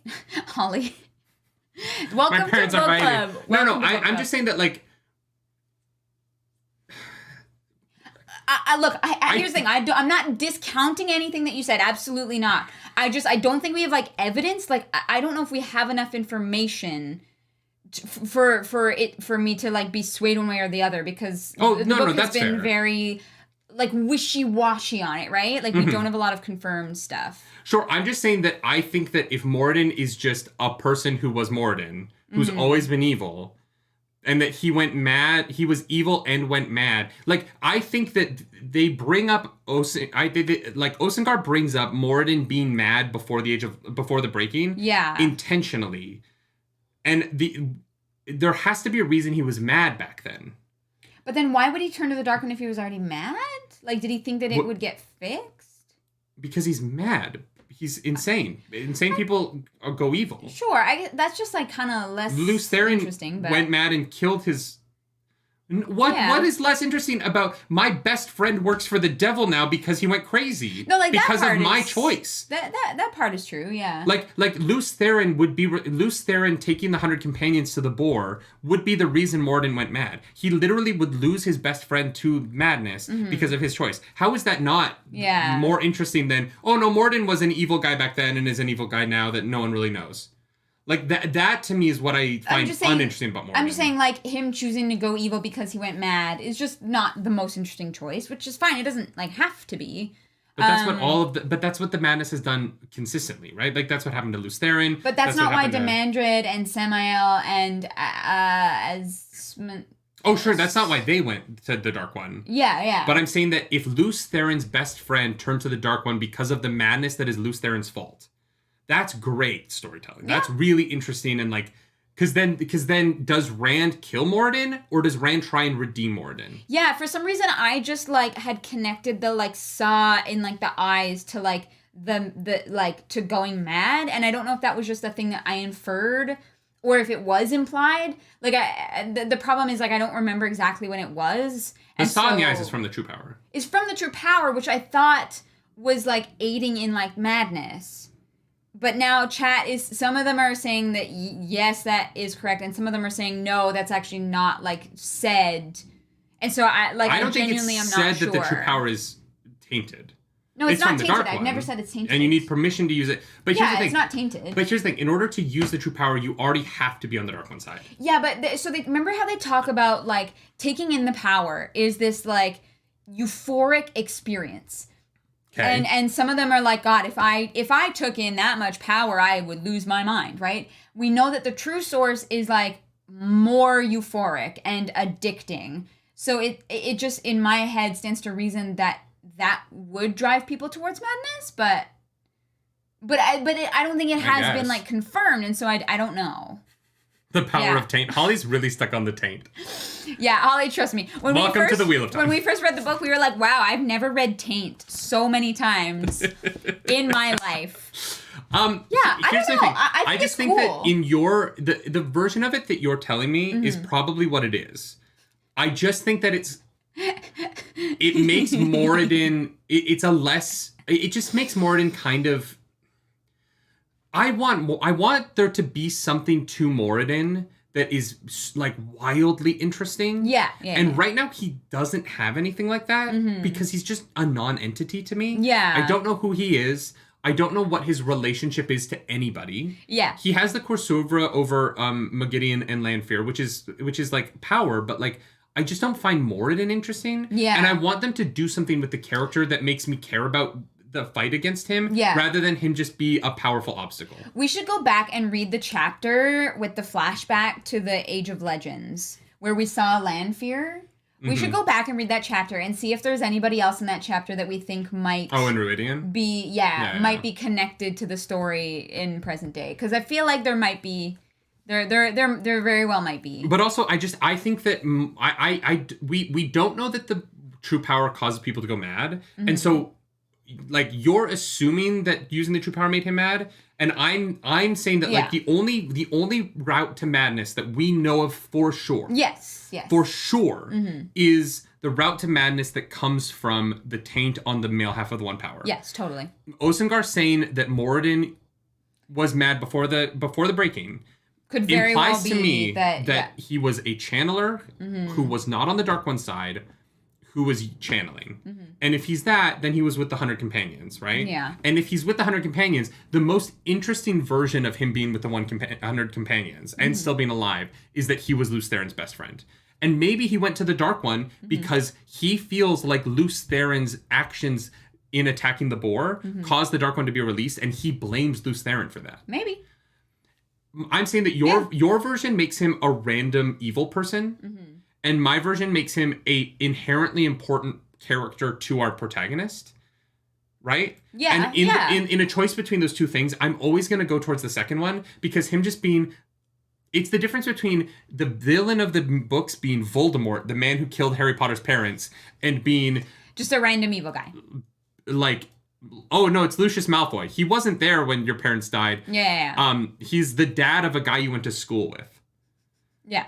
Like, Lucius Malfoy isn't the main villain because he's the parent of Harry Potter's bully. Yeah, he's just a guy who sucks. Voldemort killed it. Like, and so I think that Moradin should be connected to Lews Therin in a way that is like inherent to Lews Therin's identity. I think so that when he pits him against Rand, cool. it's more interesting. Yeah, I would love that. I would love that. I just assumed that, like, for, like I already said, it doesn't matter. But, like, one of the reasons why I'm sad Samael's gone is because Samael was Lews Therin's rival in the Age of Legends. Yes. And that is super interesting. Yes, their relationship makes the conflict interesting. Lanfear is a good villain because she loved Lews Therin so much. Yeah. If Moradin is going to take over as the main villain, I feel like he has to have a connection to this somehow. And right now he doesn't. That's fair. I would definitely be more interested if he, like... Yeah, if he was connected in a way that wasn't just one of the big bads, right? Yeah, I think that's fair. That was Mark Torres. Thank you. That was a great question. I love thinking about Moradin because there's a lot there, and I want more. Yes. Mark Torres also asks, considering that Tuan is a slaver, what would it take to redeem her character? It would take her realizing the wrongs and actively working to dismantle Sanchin culture. Yeah. And being like, actually, that's bad. Let's not. Like, put collars on people and keep them in kennels as pets. Like, I think that if the Crystal Throne comes into this, if Tuan leads like a revolution against Crystal Throne, takes over and dismantles slavery, that is the only way to redeem her. Yeah. She becomes queen and she removes slavery from their culture. Or even if she doesn't do it in a big grand way because she's not able to, like, even if she doesn't have that ability, if she does like what Aeginin is doing, we don't 100% know, but yeah, if she works to help free even one at a time, to figure that out, to dismantle that, to convince people... No, she's the future queen. She has the power. But do you think after being captured, she's still gonna be future queen? Like, there might be a weird... That's not how queens work. It might be. Being kidnapped does not remove your claim to the throne. Okay, but here's the problem. She goes back after being kidnapped, and she's like, so we've been doing it wrong. Everybody's like, you've been brainwashed. You're not fit to be leader. Like... That's not how. It's not a democracy. You know what I mean? No, that's not how being queen works. It becomes a democracy when everybody's against you. No, it becomes anarchy. But Sure, yes. No. It doesn't be like the Sanchin are not a democracy. No. They are they're complete like top down, like there is a monarchy and what they say goes. Yes, but Tunon does not lose her like status as the daughter of the Nine Moons because she got kidnapped one time. But the key foundation of Sanchin culture is that channelers should be collared. Like, that is, like, a pillar of what they believe. And so you take that away, I think it's kind of like the IEL, everybody goes fucking crazy. Oh, maybe. Yeah. Right? But that would be after they wouldn't know that until she was queen and did that. So, they might revolt against her. There might be anarchy within the Sanchin kingdom. Right. But she would still be queen when that happens. Yeah. That they wouldn't be like, no, we can't make you queen. You got kidnapped one time. That would be insane. Yeah. I think that's the only way that she can be redeemed is if she does something to right the wrongs that she has participated in her past. You've stated that bonding someone is only. This is Mark Torres' last question. You've stated that bonding someone is only okay if consent is given. That is true about all things. Considering the compulsion aspect of the bond, can consent really be given if it cannot also be withdrawn? So the thing with the consent is that it's given because you trust the person, right? Bonding someone non-consensually, we know is terrible. But if you understand what you're getting into, right? If you are like, look, the reality of this is that this can be a part of it, and there are people who probably have and like will abuse that. Yeah. But consent can be given if you know exactly what you are walking into. Right? If you're like, I understand that this could be a reality of it, and I trust you to respect me and to not, then I think that has to be a part of the discussion. I think that I think that the act of bonding, if both sides are consenting to it and the realities of it are laid out, then yes, it absolutely can be consensual. I think that it becomes a problem when the compulsion is used.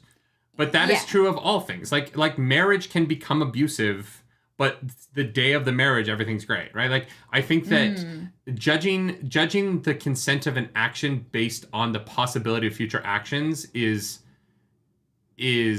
complicated, and I don't know. I understand where you're coming from. Like, I understand the point of like, if consent can't be revoked later, is it true consent? Well, the bond can the bond be revoked, or can it be only passed? We don't know. Okay. But no, it's an interesting question, Mark Torres, that I think maybe we'll have a better answer at the end of the series if we get more information. Yeah. Sean Ashaman asks, with the introduction of formatting, if you were to create a city in the Wheel of Time world, what would it look like? Special attributes it would have, and would the government structure be like? If I were to create a city in medieval times, I don't know. That's a tough question. It would probably be like somewhere really warm. But that has seasons, you know? Yeah. But would not be Ilion because the swamp. So not Florida. No, warm, God, but no. not swamp. No. I don't want to live in a hurricane. I'm thinking more like, you know what? I like Denver, Colorado. I would live near the mountains. I like the mountains. But Denver doesn't get as cold as Calgary. Yeah. No, there's no Chinooks in Denver. I thought you said it was by the mountains. Yeah, but you don't. You need the hills. Like Calgary, the Chinooks in Calgary are really weird. There's a bunch of things that need to happen in order for Chinooks to happen, and you don't get them in very many places in the world. Gotcha. I don't know. I would have a democracy, which would be weird. There would be no slavery, which would be weird for Randland. And it would be weird for Randland. I think that honestly, I would create a world like closer. I would create like it would be a utopia. I don't know, because why would I create a world that has problems? My city would be the fucking best. Here's the thing. People would be like just fucking everywhere. It would be like so sexual and hot, but like it would all be about consent. Yeah. Everyone would be hot. The special attributes in my city is that everyone's hot. Everyone's hot. Like, oh my God. Yeah. You know. Lizzo would be queen, and she would like play the flute every morning to wake people up. Yes, that's like your like morning alarm. Yeah. Lizzo just like in her carriage down the street with some like beautiful flute. This is not like an original idea, but I would love to have like an Ogier city that was like sung out of the trees. You know, like that kind of like nature-esque. No. But it oh my God, yes. Yes. Hear me out. Okay. Ewok City, up in the trees. Yeah, okay. Sung by the and there's Ewoks there. And so I get to live Sure? among no, wait. Sure? I take it all back. No, fuck that. Fuck my earlier city. Me and Clarus, you're wearing the like Princess Leia dress from the end of Return of the Jedi. Okay, so and we it's just live with Star Ewoks Wars. and no other people. Great. And the Ogier are like down at the bottom. But here's the problem. It would be really hard to have like threesomes with other humans if none of them lived in the city. No, people can visit us, but we just don't have to deal with them the majority of the time. Special invitation to come hang out? Okay, gotcha. You can receive a special invitation to come have a threesome. But the one caveat of the threesomes that you have with us is the Ewoks do get to watch. Wow, okay. That is their form of entertainment. You know what? I don't know if I'm on the same page as that, actually. I think we're gonna have to change that one. That would not be my ideal Wheel of Time city. Jesus Christ. There's just like a coliseum in the trees where we have threesomes with people, and there's just hundreds of Ewoks watching us. Yeah, no, I hate that. Why would you even bring that up? And they play Stormtrooper helmet drums to the rhythm of our sex. Why Ewoks? Like what? I just like Ewoks. They're cute. Had to be Star Wars? It's like living with teddy bears that would like take care of us. Anyways, that would be mine. I would have Pygmy Ogier. Jesus Christ. I'm sorry, monkey. All right, we need to keep going. We're running out of time. You're here. right. Father Jerusalem, what kind of pizza do you think each of your main characters would like best? And no, me craving pizza right now has nothing to do with the question. What a scurrilous accusation. Oh, Holly, this is what our podcast is like. Yeah, Welcome. I was gonna apologize, Holly, and be like, you would watch this episode of the podcast, but this is not actually that far off from what Send help. normally going. We'll send you an invitation, Holly. Don't worry. Thank you for that super chat. Nerdy mayor of Orgyville. That sounds right. That sounds right somehow. Okay, sorry. What kind of pizza? I really hope my mom didn't watch. My mom always watches the beginning of these shows, so I hope she didn't get to this point. She's gone by now. She's gone after the first 20 minutes, probably. Yub Nub is not a good sex song. Yub Nub. I hate it. Yub Nub. Oh my god, that's so funny. God. Anyways, we have a question about pizza. Which kind of pizza do you think our characters would like best? You know what? I'm gonna say that Matt is our pineapple ham Hawaiian pizza guy. I'm gonna say that he's like outside the box. Matt is the controversial one, yes. Matt likes pineapple on pizza. All right. Yeah, he's like, I don't give a shit what y'all think. I like what I like, okay? I think Nynaeve is pepperoni and cheese. That's it. Nothing else. Meat and cheese. Nothing spicy about it. Egwene likes sardines on her pizza. Are you sure you don't mean swan? Oh, no. Swan just eats the sardines. Swan orders a sardine pizza and then picks off the sardines and doesn't eat the pizza. Fair enough. Okay. But no, Egwene would like something fucking weird. Or like, Egwene would be like, I like mushrooms and black olives only. And you're like, what? Okay, interesting choice. Yeah. Perrin is all meat. Yeah. Perrin is like meat lovers to the extreme. Yeah. And Rand is just cheese. Just cheese? Yeah, Rand is like a cheese pizza boy. He's too indecisive to put toppings on it, so he just gets a cheese pizza. But like, he needs sustenance. He uses a lot of energy. I feel like you gotta put... I mean, maybe. Plain Two Rivers wool pizza. Wait, can we briefly distract ourselves and just be like, how crazy is it that Andrew Tate is arrested because of a pizza box? Like, let's go pizza. Yeah. Well, the pizza has never worked harder in its whole life.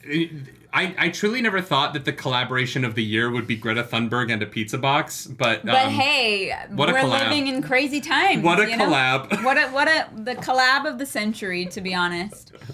No, Elaine is. You know what? Elaine is just cheese. That's fair. Rand puts 3 toppings on top.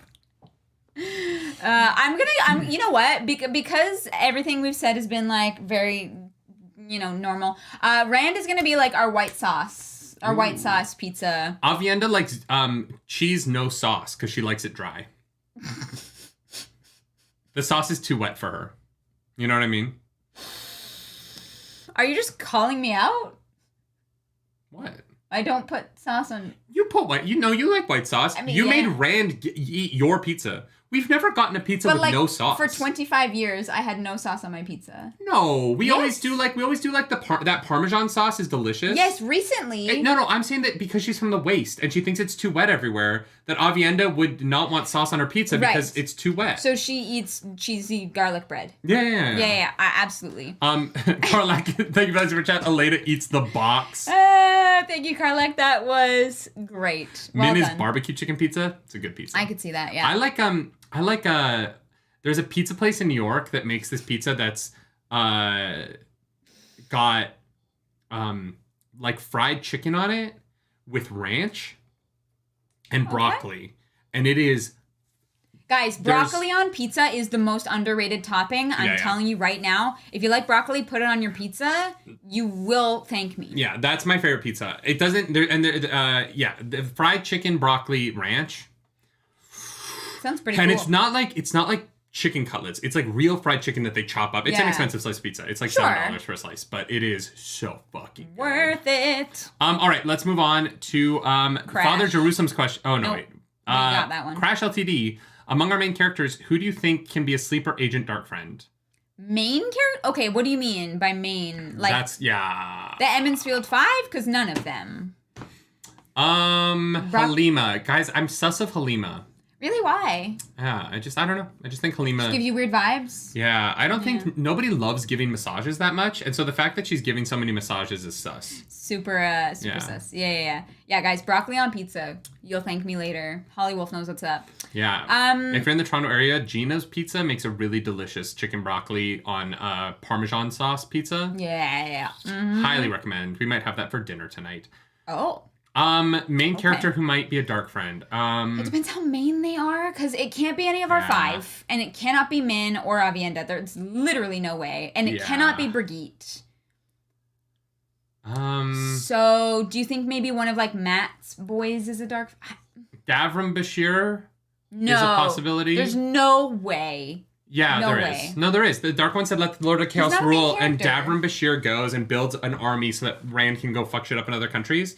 Like, I think it's totally possible that Davram Bashir is under some weird instructions to make sure that Rand has an army fucking shit up. Olver is a dark friend. Olver? 100%. That would be hilarious. I don't know. Of our main characters right now, I would be really shocked if any of the characters I consider to be a main character were dark friends. Yeah, main character it makes it tough, because, like, I really don't think that any of them... I would be interested if one of the main wise ones, I don't really consider any of the main characters, but like if Amis, Soralia, if someone in that group was a dark friend, that would be interesting.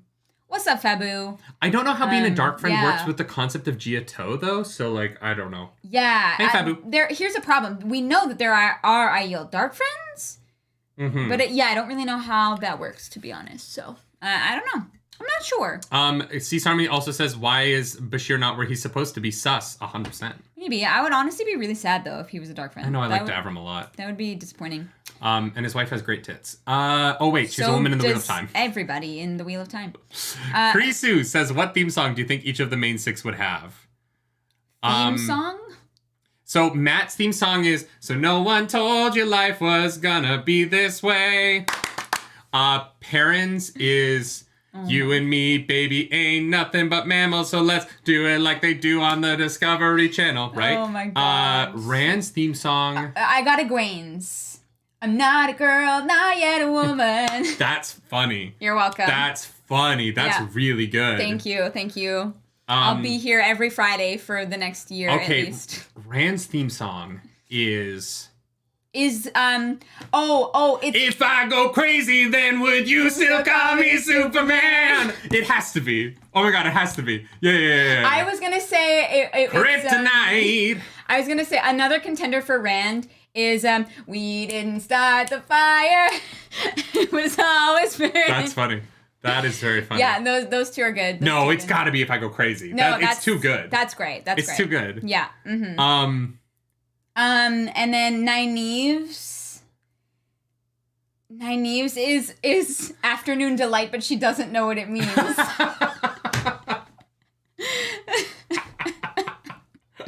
Skyrocket, take flight. Oh, Afternoon Delight. Yeah. Mm-hmm. I love it. Afternoon delight. Who's the main six? Who's the sixth person? Well, Menina Vienda and Elaine are also maybe in there. I think the theme song of the entire thing though is "It's the end of the world as we know it." Yeah. It's the end, and I'm doing fine. Yeah. All right. 1000%. Kismet Row says you have been speculating about the Black Tower, Taint, etc. If Rand told you to fix the Black Tower at this point in the story, how would you do it? I would lock the gate and I would set a match. Wow, just burn them all? Well, I would get the Aes Sedai out first. Oh no, but then their warder, they feel their warder or their things burning to death. Yeah, no. I just think they're all evil, and so I have a feeling that because if they're not evil, then Tim would kill them. So at this point, they're probably all evil, and so I have a feeling we're going to see them all die in this series anyway. So I would just like get it over with. Wow. Oh no, Perrin's was doing like they do on what is this? You and me, baby, ain't nothing but mammals, so let's do it like we do on the Discovery Channel. I think it's just called Animals. Or it's like Who Let the Dogs Out. I would love a bardcore version of that they play on their drums as they're "Who let the dogs out?" and then the whole army's like "Who? That would be great. Who let the dogs out? Who?" I love that. Here's the thing. Halima's theme song is "I'll Make a Man Out of You." No, that's Cat Swain's theme song. That's without a doubt. You know Cat what? Swain's theme song is yeah. Let's get down to business. Oh my god, that's so funny. The Dark One. Anyways. Oh, that's so funny. Rand's theme song could also be the Arcane song. Everybody wants to be my enemy. That's true, actually. Imagine Dragons. Oh, the misery. That's funny. Oh, Hungry Like the Wolf is good for Perrin. That's good. Also a good one. I don't... If Rand told you to fix the Black Tower, how would you do it? Burn it down. Like, you can't fix it. You can't fix evil. Here's the thing. You gotta cut the head off of the snake. Tame needs to die. Yeah. But the problem is doing that in a way that people see that he's a dark friend and that he's evil and that they come to you instead of seeing him as some kind of martyr. So, I don't know. Brian the Seventh asks, on a scale of 1 to 10, how would you rank each book you've read in the series thus far? Problem is, like, we didn't even remember the plot of book 2. Okay. I don't know. I can rank the books, but like 1 through 10 on each book is really tough. They're all, like, the worst of them is, like, a 5. Okay. I would give Path of Daggers a 5 out of 10. Okay. And everything else, and, like, I would give, like, Shadow Rising a 10. Yeah. I would give Lord of Chaos a 9.5. I would give The Dragon Reborn a 9.5. Mm-hmm. I would give... what else have we read? Fires of Heaven, I think, is like a solid, like, 8. Winter's Heart, I would give an 8.5. Fires of Heaven, I would give an 8. Yeah. Honestly, the non-Nynaeve and Elaine stuff is a 9.5 in Fires of Heaven. What drags it down to an 8 is the Nynaeve Elaine stuff. Perry Wolf, thank you for 10 gifted memberships. Perry Wolf, thank you so much. Guys, happy anniversary for book club. I would give Eye of the World a 7.5, and I would give... Or no, sorry, I would give Eye of the World an 8.5, and I would give The Great Hunt a 7.5. I would give Great Hunt an 8. Yeah, Crown of Swords I think is lower, like more like 7, but still like, well, 7.5 maybe. Crown of Swords I give an 8 too. Yeah. The only thing below an 8 to me is The Great Hunt at 7.5 and Path of Daggers at like a 5. Yeah. My recency bias says that Winter's Heart is the best, and then followed by Path of Daggers, Crown of Swords, Lord of Chaos, Fires of Heaven, Shadow Rising is the best one. Yeah, Shadow Rising is the best one. Yeah. Kevin, thank you for that super chat. Shadow Rising isn't just the best Wheel of Time book. Shadow Rising is in the conversation of best fantasy novels I've ever read. Yes. Like it's in that like tier of like, oh, this is a masterpiece work. Yeah. I believe that. I think Shadow Rising as a novel is a masterpiece. I love it. Yeah. Everything about it is incredible, and it's so good. Yeah. Halima's Man, I Feel Like a Woman. I that's a great one, Kevin. Absolutely. Come on, girls. Yeah. She says that to the Salad Barbarians. And they're like, oh my god, you whore. Oh man. Yeah, that's tough. I honestly would have to like reread each one to, I think, really give it a lot. It's hard when it's a year ago, you know? Quark's Bar asks, who are the top 3? I need to know more interesting characters in this series after 9 books. Moradin. Okay, well... No, Moradin's number one, because I want to know why he matters. Like, I want to know why I should care about the fight against him, beyond just he's evil. I want him to be more interesting than that. Yeah, Moradin... Moraine, now that Lanfear's back, I need to know what happened to Moraine. I agree, yeah. With Lanfear being back, I 100% agree.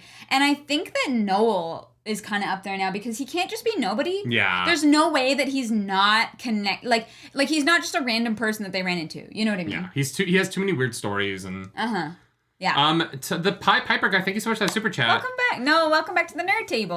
You guys are caught up now. It's not a spoiler. Please watch the Wheel of Time parody. I will follow him from One Power Ballads. Happy 1 year. One Power Ballads. We'll check that out. Cool, thank you. Thank you. Pop that in the Discord so we remember. I was going to say, if you're in the Discord, please do send that over. L. Gage asks, Smut Corner question. Rand gives Elena Lily in winter. Please make up an Urban Dictionary entry for what that refers to.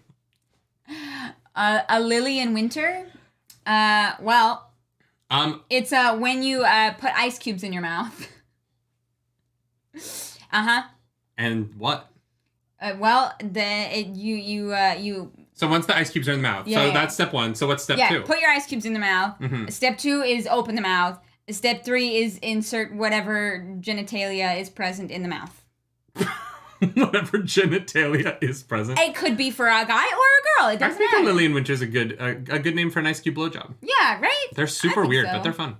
I would not describe a penis as a lily. I think that's being a little kind. I don't know. Yeah. It blooms as it gets aroused. Sure. You know what? Yeah. Albino asks, as we haven't seen him for 2 full books now, how badly do you miss Loyal? A lot. Don't know what the fuck's... I don't know why he's gone. I'm going to be honest, with everything else that's going on in this books, I'm kind of like, what the heck is Loyal's, part in the rest of the series? I just wish he was with somebody. I just want him to go off with his wife and be happy and keep writing his book. But he needs to... No. He needs to be with Rand to write the book, though, so I wish that he was there for the events. Because here's the thing. Loyal's perspective on events was fun. Yeah. And so to have all these events without Loyal's perspective is not my favorite. That's fair. Right? Yeah. So... Yeah. Yeah, you're right. No, I miss him. Right. I miss him, and I kind of wish that he wasn't spun off into his own story like everybody else. Yeah. There's just too many characters off doing too many things at once. Yeah. ADP14 says, what character do you think will be the most upsetting to find out they're a dark friend after all this time? The most upsetting would be Moiraine, because it would be the most confusing. But the one who I think is actually possible... Brigitte. No, that doesn't make any sense. I know, it would be literally impossible. Lan. If Lan was somehow a dark friend and we didn't know it, that would be... That would break my heart. That would ruin me utterly. Yeah. Yeah. If he, betrays Moiraine at the end of all this. Or Nynaeve. Oh, yeah. Lan would be the Lan would be the most disappointing. I also don't think it's possible. No, I don't think so either, which is, I don't know. The ones who I think are upsetting, I don't believe can happen. But, Berlaine would upset me. That's fair. But I think that's possible because she kind of is the worst. She kind of sucks. Yeah. Berlaine. No, Fael. Fael would be so upsetting, but I would buy it. Fair enough. You know what I mean? Fael is very self-motivated in a way that I would understand how she got to be a dark friend, but also it would break my heart for Perrin. Yeah. True. Okay. Trintron says, which moment impacted you more, Dumai's Wells or the cleansing of the Taint? Impacted me, Dumai's Wells. Impacted the story, I think the cleansing of the Taint. Yeah, I was going to say, for me, cleansing of the Taint. I think that, Dumai's Wells, in terms of, how it affected, well, yeah. The cleansing of the Taint, I think, and all the reveals, I definitely think had a bigger impact on me, but Dumai's Wells is so... they're both well done. That's hard. Yeah. I don't know. I'm going to pick cleansing. For me, personally, Dumai's Wells had a bigger impact on my, understanding of what the scope of this series was going to be. Yes. Whereas totally. If the cleansing of the Taint had come first, it would go the other way around. Yeah. But, the cleansing of the Taint seems appropriately sized as a fight sequence because of Dumai's Wells. Yeah. Does that make sense? Yeah. Nothing in the cleansing of the Taint hit me as hard as Ashaman Kill did. You know what I mean? Fair enough. That moment was getting a sledgehammer to the stomach. It was so wah. Yeah, no, I think that's totally fair. Marina, thank you for that super chat. Berserker says, Nerdy Nightly, would you feel like Lan came on you from behind if he was a dark friend? Oh no, you might like that. That would be less He can come all over my behind. Marina, thank you. Who do you think will die by the end of the series? Everyone. I mean, here's the weird thing. I think the Dark One wins. Controversial opinion.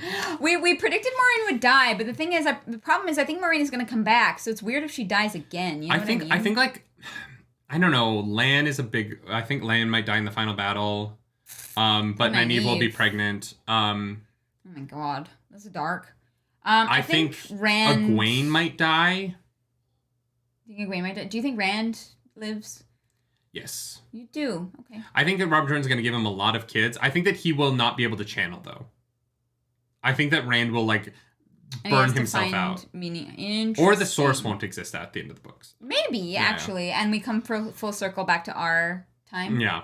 Yeah, maybe. Or like it'll be like a fledgling source that needs to like grow again. Yeah, I kind of hope Fael dies, but... God damn it. Sorry. Marina Petrov, thank you for that super chat. Let's get back into our questions here because we're at like 2.5 hours already. Oopsie, nobody saw that coming. It's only been 2 hours and 9 minutes. We have 50 more minutes before we go over our usual time. Lord Dice says, how do you feel the Aes Sedai will react to the news of the cleansing both the Tower and Rebels? Will they even believe it? I think that they won't. No, here's the thing. Like, well, yeah. They're definitely not going to believe it at first. Mm-hmm. But, like, I don't know. They'd be really stupid not to at least investigate it to then use to their advantage. But then again, the Aes Sedai are not the smartest, so I don't really know how... They're definitely not going to believe it at first. Yeah. For sure. They're like, yeah. Trintron asks, what has been your favorite book cover so far? I think The Lord of Chaos.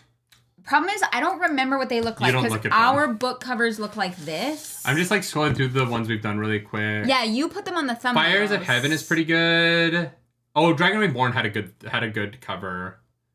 Yeah. But I'm gonna go with I really liked the cover of Lord of Chaos. Lord of Chaos. Okay. Yeah, with just like Rand looking fucking so hot. He was so jacked on that cover. I love it. Ranton Moore asks, what percentage of the tower do you think is Dark Friends? Is that more or less than your estimate last book? Of the little tower or the big tower? That's a good question. Because of the big tower, I think that there's quite a few of them that are Dark Friends. Of the little tower, I think it's much less. I think that there's Halima and the D one, and then a handful of other people. Maybe not a handful, but I think there's like half as many at least as that are in the White Tower. I think the White Tower is fucked. Yeah. You know? Yeah, I agree with that. They found one right away. You know what I mean? Mm-hmm. Like our two girls. Oh fuck. There's an S and a P name. Mm-hmm. They're S and P definitely like found a dark friend right away, so that tells me that there's a lot of them around. I'm gonna say less than 5%, but it's still a chunk. I'm gonna say like 10% of the big tower. Fucked then. Big tower, yeah. They're fucked then. But I'm counting like novices and like I don't know. Complicated. What? Oh wait, what question are we on now? What Chekhov's guns from earlier in the series can you recall are still going to come back and which aren't? They better all fucking come back. But I think the one that I most want to come back of the Chekhov's guns is... Oh, that's actually tough. Yeah, the Choden Calls have now done their thing. Something has to happen with the black collar. That's probably the biggest one to me. The Adam, yes. The male Adam. The male Adam is like the biggest... What is going on with that? That feels like the biggest, like... Right? Yeah. Because there aren't a lot of other devices that we're aware of. That I can think of. Here's the thing. We know that, was it Samael found that, like, trove, the what do you call it? Yeah. But none of them, but a lot of those devices, like, either don't work anymore, or well, but like, also we don't know all the devices that are in there. And so I think that, yeah. Ida, welcome back to the nerd is just table. A floppy mace. I did say that. Thank you, Ida. What, Aja, apart from the red, do you think is the largest percentage of Dark Sisters? Yellow. Really? Yeah, because, like, there's that, like, old trope of, like killing and healing are...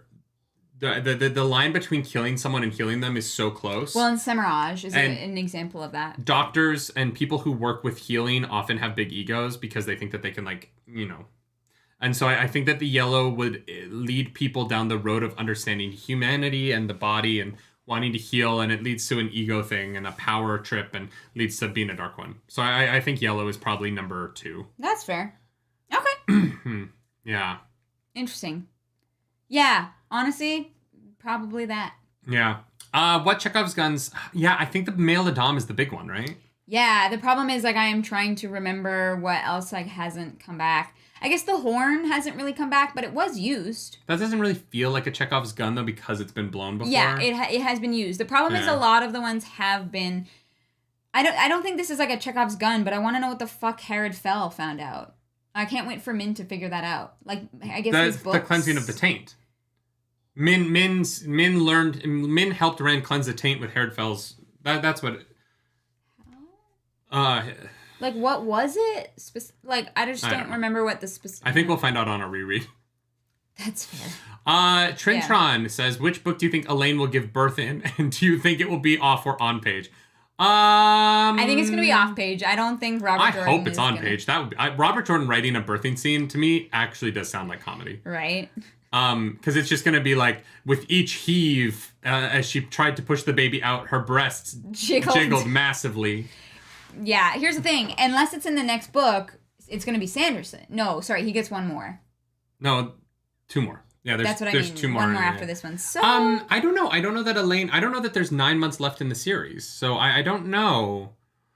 She might give birth in the epilogue of the last battle. Memory of Light. Yeah. But then she's pregnant for the final battle, and I have to imagine Elaine's part of it, right? That's the weird thing about introducing pregnancy now, and without, like, I don't think there's going to be, like, a year time jump. And so, like, is Elaine just pregnant for the rest of the series? No, that would be weird. I think she'll have the baby in book 13. The, like, 4 babies? No, Avienda has 4 babies. Avienda's one that's going to have quadruplets. Yeah. Yeah. Yeah, you know, Herod found out how hot Min was. Yes. We all did. The Wheel of Time is just finding out how hot Min is. That is fair. Skeptical Mario. If the 2 of you could have a magical bond to sense each other's feelings, would you want it? No. Here's the thing. I think in a world like this where danger is, like, ever present, I would. Only if I had traveling and could do something about it. Yes. There is no value... To me, there is no value in feeling all of your anxieties if I... Like... Because it inherently leads to problems of misunderstandings or assumptions, and I would rather wait for you to communicate what you need from me than try and guess based on what I'm feeling through a bond. That's what I'm saying. Like, in today's day and age, like, we have communication for that. Mm-hmm. Like, that's, like, I wouldn't want it now. If I was in a fantasy series where both of us were in constant danger at all times, I would never want to, like, be waiting for you to, like, come home, or for you to be waiting for me to come home. Like, I would want you to know if I was done. Like, I would want you to know if there was no help, right? Right, but any time that you have, like, anxiety or anything, then I would assume the worst and not be able to do anything about it. So I would just be miserable. I don't know what the value would be of it. Knowing that you're in danger doesn't help you. The value is not knowing whether or not you're dead or not. Sure. Or that you're safe. And I get that. But I just, like, I don't know. I wouldn't be very interested in being constantly anxious about what you're feeling when you're away from me. Yeah, it also depends on, like, what kind of positions we had. Like, if we were, like, some kind of, like, warriors or whatever, that would be different than if we were just, like, farmers. Having said that, we are a couple that communicates very well. Our feelings to each other. So, like, if I was with someone who didn't communicate their feelings as well as I've pushed you to, then I would want that, just to understand what's going on. But I feel like, I don't know. No, with our relationship, I wouldn't want that. Yeah, no, I agree. I don't need a magic bond. We have a great bond already. Albino asks, how long do you think Robert Jordan will be able to restrain himself before he describes Elaine's pregnancy-enhanced boobies? Oh my god, next book. It's going to happen. That's going to be the prologue to the Crossroads of Twilight. I don't think he restrains himself. No. I don't think he even tries. I think we will get a month-by-month update on the manner in which they've grown. Yeah. And then after the baby's born, I think that we will get, like, pre and post nursing descriptions of the boobs. And they're never gonna go, like, they're never gonna shrink back down again. It's gonna be like a miracle, and Elaine's gonna have the best boobies in all of the Wheel of Time. Yeah. She will pass Savannah and all the others for best titties. Exactly. Sharon Scout says, considering the amount or lack of stuff that happens in these middle books, do you think the show should have adapted the earlier books more faithfully and cut condensed in these portions in order to adapt the whole thing into 8 seasons? Oh, wow. I don't know. I feel like That's the tough. first book is adapted fairly faithfully in terms of events in the first book. I think that, like, obviously there's changes to how those events play out and whatnot, but, like, the first season is the first book in terms of the like, big story. More or less, yeah, in terms of, like, large plot points. Like, what was cut from Eye of the World that you would have kept? There's a lot of characterization things that I would change about what they did in the show. Yeah. But in terms of, like, the plot of the first book... other than the Elaine... I think that, like, I understand wanting to bring the new spring stuff in and having Steppen in there to, like... Because I've been told that is from New Spring, and, like, I understand that. And so, like, paying homage to New Spring, because you're not going to be able to pay homage to it later on, makes sense. But I think meeting Elaine and Aleda, and I think not meeting Aleda in season 1 is actually a huge mistake considering the plot of these books. But yeah. No, yeah. I agree. It's tough. Berserker brings up Elias. Elias, I don't need him. Elias has not really, like, done anything super crazy active. Yeah. Like, except told Perrin to yell at his wife. So I honestly, we don't need him. Mr. Wrangler says, is Rafe leaving Wheel of Time good? I don't know what you mean. He's not leaving it. He is also going to do God of War, but he's doing both. He's not leaving Wheel of Time. Yeah, no, that's he's not leaving. Happening. I don't know. We'll talk more about... We're going to do re-reaction to the show before season 2. We'll talk more about my thoughts about the show in that show. Yes. When we're rewatching it, and we can, like, really dive into things that I think are weird choices and things that I think are good choices. Yeah. And you as well, not just I. No, yeah. We'll be doing that closer to the show. Yeah, that'll be fun. Season 2 release date, yeah. At this point in the series, Giovanni Oro asks, which characters do you think will be merged in the TV show? People have talked about Leandrin and... Elias Huron is one. Oh, Elias Huron. I think that will, yes, be merged. But the Leandrin Eleda thing, I don't really know how they would do that. So I'm going to say not that one. Alviarin and Leandrin might... they might cut Alviarin from the show. And then cut the, like, Leandrin gets kidnapped and turned into a Dakoval thing. Maybe, yeah. Not Dakoval. Where Leandrin's with the Shido. Yeah, we talked about Tuon. They might cut that and just have Leandrin be Alviarin. And so Aleda and Leandrin will lead the White Tower after Leandrin... Because, like... The thing with Leandrin is you don't really need her to go to Tenchico. Like, that wasn't really all that important. So, Leandrin Alviarin makes sense to me. Yeah. And then you cut the, like, Mogideon takes away most of her power and they start, like... We do think that there will be less Forsaken. Some of them will definitely be combined for sake of ease. Some of the Forsaken, for sure. I think Samael and Ravin will be somewhat mixed. Mm-hmm. Together. Yeah. I think sure. Rather than have Ravin die in Camelin, I think they'll do, like, Rand beats Ravin in Camelin, but then kills Ravin in Ilion, and, like, just mix those two characters into one. Yeah, for sure. Gia asks, if you could, which major supporting character would you kill to up the ante? Leandrin is with the Sanchin, Galina's with the Shido. Yeah, that's what it is. Yeah. Sorry, there are a lot of characters in this. Yeah, Leandrin was the one in the tent in the Path of Daggers scene. Yes. Yeah. Who would you call to up the ante? The weird thing is I thought it would be Moraine, but Moraine coming back. No, stop for 1 second. I'm so sorry. Yeah. Leandrin is with Suroth. Yeah. Leandrin knows Matt. How did they not run into each other in Ebudar? Well, because Matt's been in Tylan's bedroom the whole time. But no, Matt, like, sees the domain when they're being walked about. The domain, yeah. Oh, right. She's not a domain. She's Dakavale. Right. Yeah, because she can't channel anymore. Right. So she's just in the, I was like, it's so... That's weird. Robes. She's also, like, not allowed... It is a little weird that Matt and Leandrin haven't run into each other, considering they've been living in the same building. Okay, but Leandrin's not allowed to, like, look up without permission. So is it really that weird?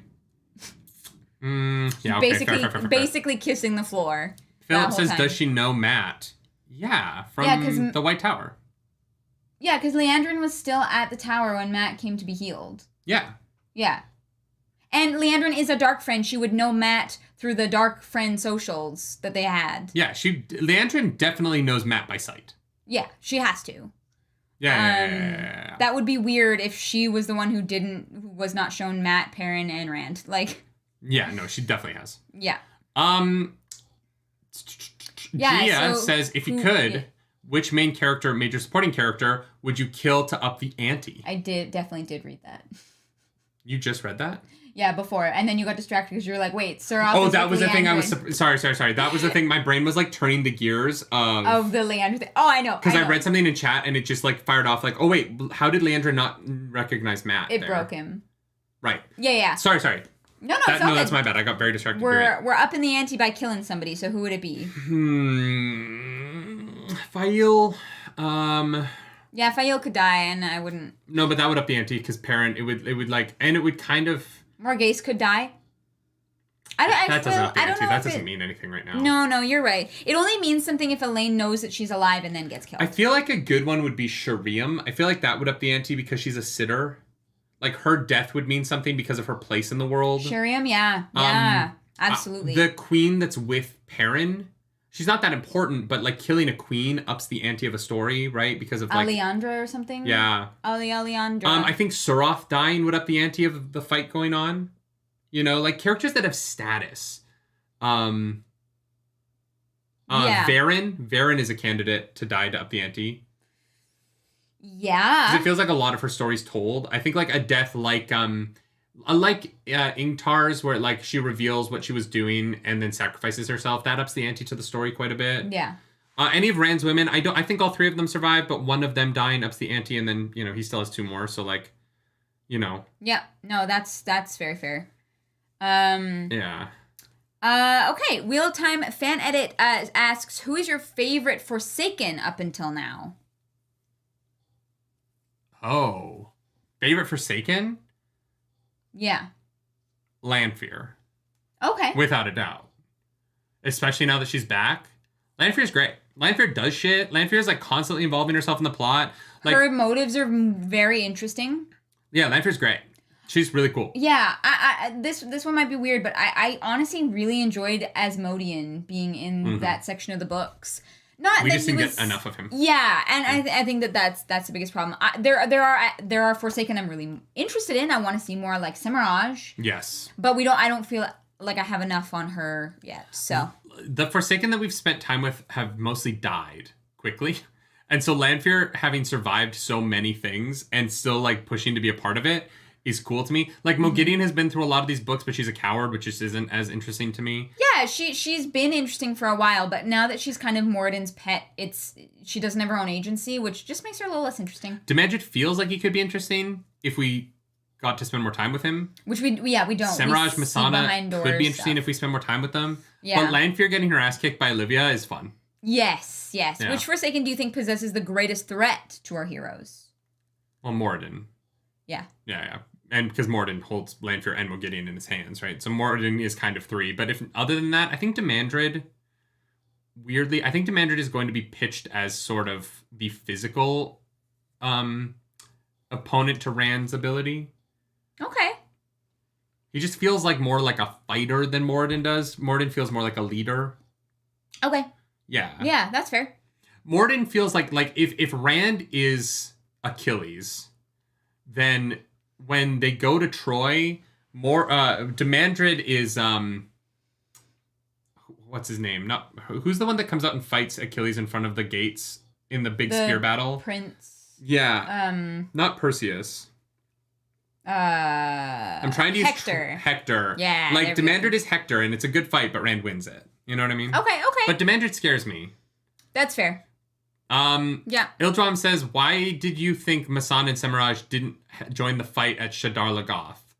I have a feeling that it's going to be revealed in the next book that they're embroiled in whatever's going on at the White Tower, and so they can't. I think that they are stuck where they are, because these things will be happening more simultaneously than it feels like at the moment. Yeah. Yes. Yeah, for sure. Also, y'all, if you want to know something about me, the movie I have seen the most that is not a like IP movie is Troy.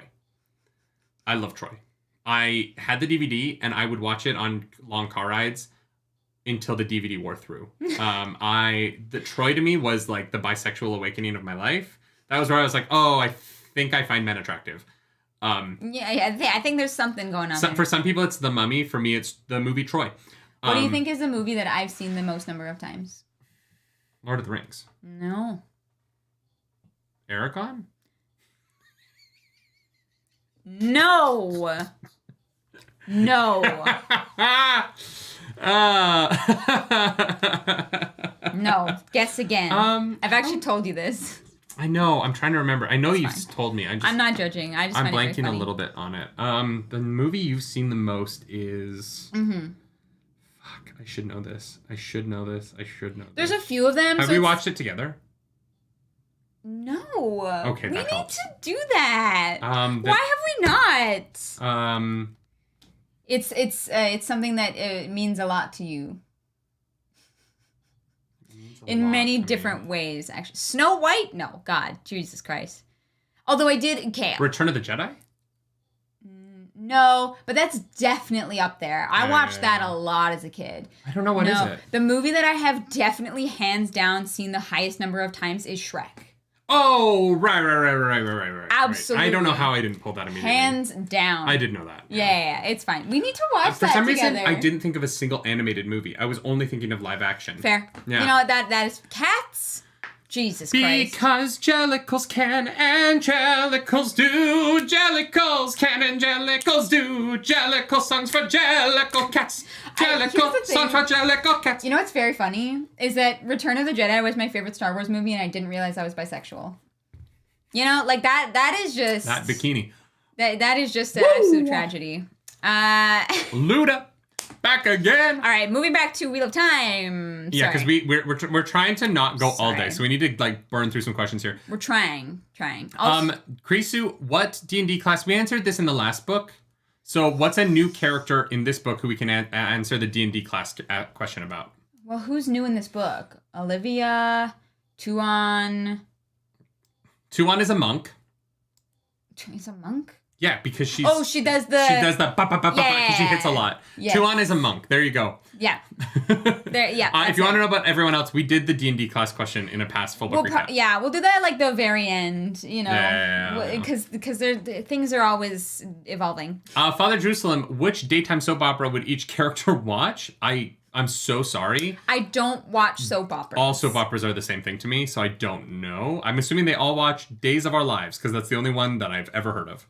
That you've heard of? I know. Isn't the OC a soap opera? No, that's like a... No. It is like based on soap operas, but daytime soap operas is like its own thing. OC is like a primetime drama. Yeah, I don't think I have ever watched a soap opera. It's like Days of Our Lives, As the World Turns, Passions are the three that they mentioned. It's like things that like housewives have on while they're cleaning because you don't have to pay that much attention to understand what's happening in them. Oh, I thought. And they're filmed in a very particular style. So is not Last of Us. There's that show that everybody cried, but it's just very sad. No. Daytime soaps are like they're low budget and they're 5 days a week, at like 2 o'clock. 5 episodes a week? Yeah, at like 2 o'clock in the afternoon. Yeah, no, I've never seen it. What you speak of? I've never watched a soap opera in my life. I've auditioned for a bunch, but I've never seen it. I was like, does Grey's Anatomy count? Grey's Anatomy is like the primetime equivalent of a soap opera, but it isn't a daytime soap. Okay. Yeah, no, I genuinely have never watched one, so I don't. Young and the Restless. No, Light, Blind, and Fool is like nerdy rattled off those soap opera names real fast. It's because they are right there. I'm reading them. Yes. Someone listed them in chat. In the Discord. Sorry, Father Jerusalem. I cannot answer that question. I have no idea. Avendasora says, in this book, several characters you have asked about come back. Bail Doman, let's go. Again in Osengar. Who do you hope comes back into the story in the next book? We're hoping Maureen comes back. Yeah. Maureen, I think, will be another book, though. Loyal, for sure. Loyal's probably the big one. I feel like we didn't get a lot of Aiel in this book. Like, back with the Aiel. Oh, give me more Amis. We haven't had Ruark much lately. I want more Ruark. I love Ruark. I feel like we got a bunch of the like Sulin in like the first 6 chapters, but that was a month ago for us. So yeah, exactly. Yeah. Narishma. Best, worst, and most intriguing Ashman. Most intriguing now is Deshiva, because like fuck. Yes. So also technically probably the worst Ashman. So he gets 2 of those. The best is the healer. The healer. Oh, Narishma. No, you know what? Now, okay, Deshiva's a Forsaken, so let's cut him off the table. Who's the most intriguing without him? Narishma, because he's with a dark friend and he doesn't know it. Oh, yes, he's bonded to a dark friend and he doesn't know it. That's fucking cool. Yes, fair enough. I feel bad for Narishma. Yeah. Best, worst, and most intriguing Aes Sedai. Supporting cast, exclude the Wonder Girls and the Emerlins. Fair. That's valid. The best, obviously the worst is Alviarin. I mean, I think Eleda is single-handed. They said excluding the Emerlins, so I excluded she is the Emerlin. Eleda. No, yep, you're right. Best, can we do our duo, Pivara and what's her face? Yeah, the two little detectives. They are working hard. The Holmes and Watson of the White Tower. Yes. They're the best. They're the most intriguing. I want more of their story. I actually find them trying to root out the Dark Friends of the White Tower to be the best White Tower story we've had the entire books. Yeah. It is the most interested I've ever been in anything that took place in the White Tower, outside of the Accepted Trial stuff. But that was like not in the White Tower, that was in like Fantasyland. Yeah. Like, that's fair. As far as White Tower plots, the detective work one is the best the White Tower has ever been to me. It's the most I've ever cared. Because it's not just spankings and pot scrubbing. It's really cool what's happening there for the first time as it's about to be destroyed from Sean, that's it. Sean. Yeah. Sean and Pivara, that's it. Sean and Pivara are A tier, not quite S tier, but they could get there. Yeah. A tier Aes Sedai. Absolutely. I like them both a lot. Even though one of them's a red. I actually like one of the red Aja. That's weird. Yes. Most intriguing has to be Varen. Yes. Yeah. I agree with that. Yeah. Arazu, oh my god. Arazu Chefpor, thank you for that super chat. Thank you. Tell us what being in the community has done to your expectations for Crossroads of Twilight. Well, they might exceed our expectations because they're pretty low. I am, and not even just being in the community, like I've seen like thumbnails on YouTube that are like, holy shit, Crossroads of Twilight is dog shit. Like I literally saw a thumbnail that was like, wow, I can't believe how bad Wheel of Time got in this book. And so I'm so curious. Because it's not that long, thankfully. Yeah, it's like the same. And it's gonna, well, actually, it's longer. Oh my god. Oh, it's a little bit longer. Oh, it's longer than Winter's Heart. Don't think about it too much. I'm so excited for February, you guys. I am so excited for February. For February, yeah. But we're gonna get through this together. Mm-hmm. You and me. Yeah. And you and our friend Steve. Da da da da da da da. Steve. Da da da da da da da. Steve. I am excited for Knife of Dreams. Yeah, me too. Yeah. Me too. Best, worst, and most intriguing ruler/leader. Just exclude Rand as the Dragon Reborn. And Elaine. You know what I mean? Because the best is gonna be Elaine. I love Elaine. She's our girl. So let's exclude her. Some people don't. So I think we should say that we actually really like Elaine and her storyline here. But we'll exclude her for now. Does Bashir count? He's not the leader of a nation, but he is the leader of the army of a nation. No, ruler, leader. So your options are Berlain, who is the worst. Yeah, she is the worst. Well, no. Okay, let's be real. Tuon and Seraph and like the fucking blood are the Sanchin, worst. But other than the Sanchin, I would go Berlain is the worst for pulling Perrin into her bed when he was unconscious, nude. That was fucking weird. Yeah. Although she's a good ruler of her nation, but like her actions are fucked up. That's what's weird about it. Tenobia is pretty hot and also is a good leader and everyone loves her. Like her country loves her, so like. But the interactions that we've had with her and with Elaine makes me think that the other people of the Borderlands think she's a fucking joke. I don't know. I think she likes that. I think Saldea. Oh, you think that's like I think it's a ploy. I think Saldea is a country that has never lost a war that we know of. I think that Davram Bashir is an incredible general who respects the shit out of Tenobia, right? Interesting. Okay. Like, I don't know. I feel like Saldea is this nation that, like, Tenobia is, like, just a good ruler of. Fair enough. I think Ruark is best for me. Oh, as a clan chief? I hadn't even thought about that. I like Ruark. I like Ruark too. Glenn Peterson, thank you for the super chat. I feel like we've killed off a bunch of the rulers of this kingdom. They're all dead. I know. They've kind of all died. Well, the one girl killed herself, so yeah. It's been a journey. Glenn Peterson, thank you for that super chat. Yeah, Crossroads of Twilight is definitely an experimental book for RJ. That's gonna be fun. Maybe it'll be interesting because it's experimental. Maybe the color kind of looks like mushed peas. It's like the last color they wanted to pick. Like even the gray looks nicer. No, it looks nice. It's not that it looks bad. It's just that it does look like mushed peas. It's not my favorite. Yeah. All right. Sonic Sean says, when you start a new chapter and figure out which plot lines will be covered within it, which ones make you feel elated and which ones make your heart sink? When I see the dice as the chapter head, I get immediately excited. When I see the dragon, I get excited. Yeah, when I see the Shido cool. Spears, I want to throw the book through a window. That's, best answer to that question. Anytime, it's like the Trolloc head, and it's a dark one, a Forsaken POV. I'm in, man. I'm so in for Forsaken POVs at this point. Yeah. They're some of my favorite chapters that aren't like the big battles. Yeah. Calix, I'm sorry if I said that wrong, asks, I know that you two don't have children, but if you did, which of the Emmonsfield 5, if any, would you trust to babysit? Perrin and Egwene. Yeah. Not Egwene now, but like Egwene when she was in the Emmonsfield 5, when she was in Emmonsfield, like book 1 Egwene feels like she babysat all the time. Yes. She feels like that neighborhood girl that like makes all of her like spare change babysitting. Yes. But Perrin first and foremost is who I would hire. Yeah. To babysit. And even to this day, Perrin. Like Perrin is just good with kids. I would not let Nynaeve near my children. Fabu.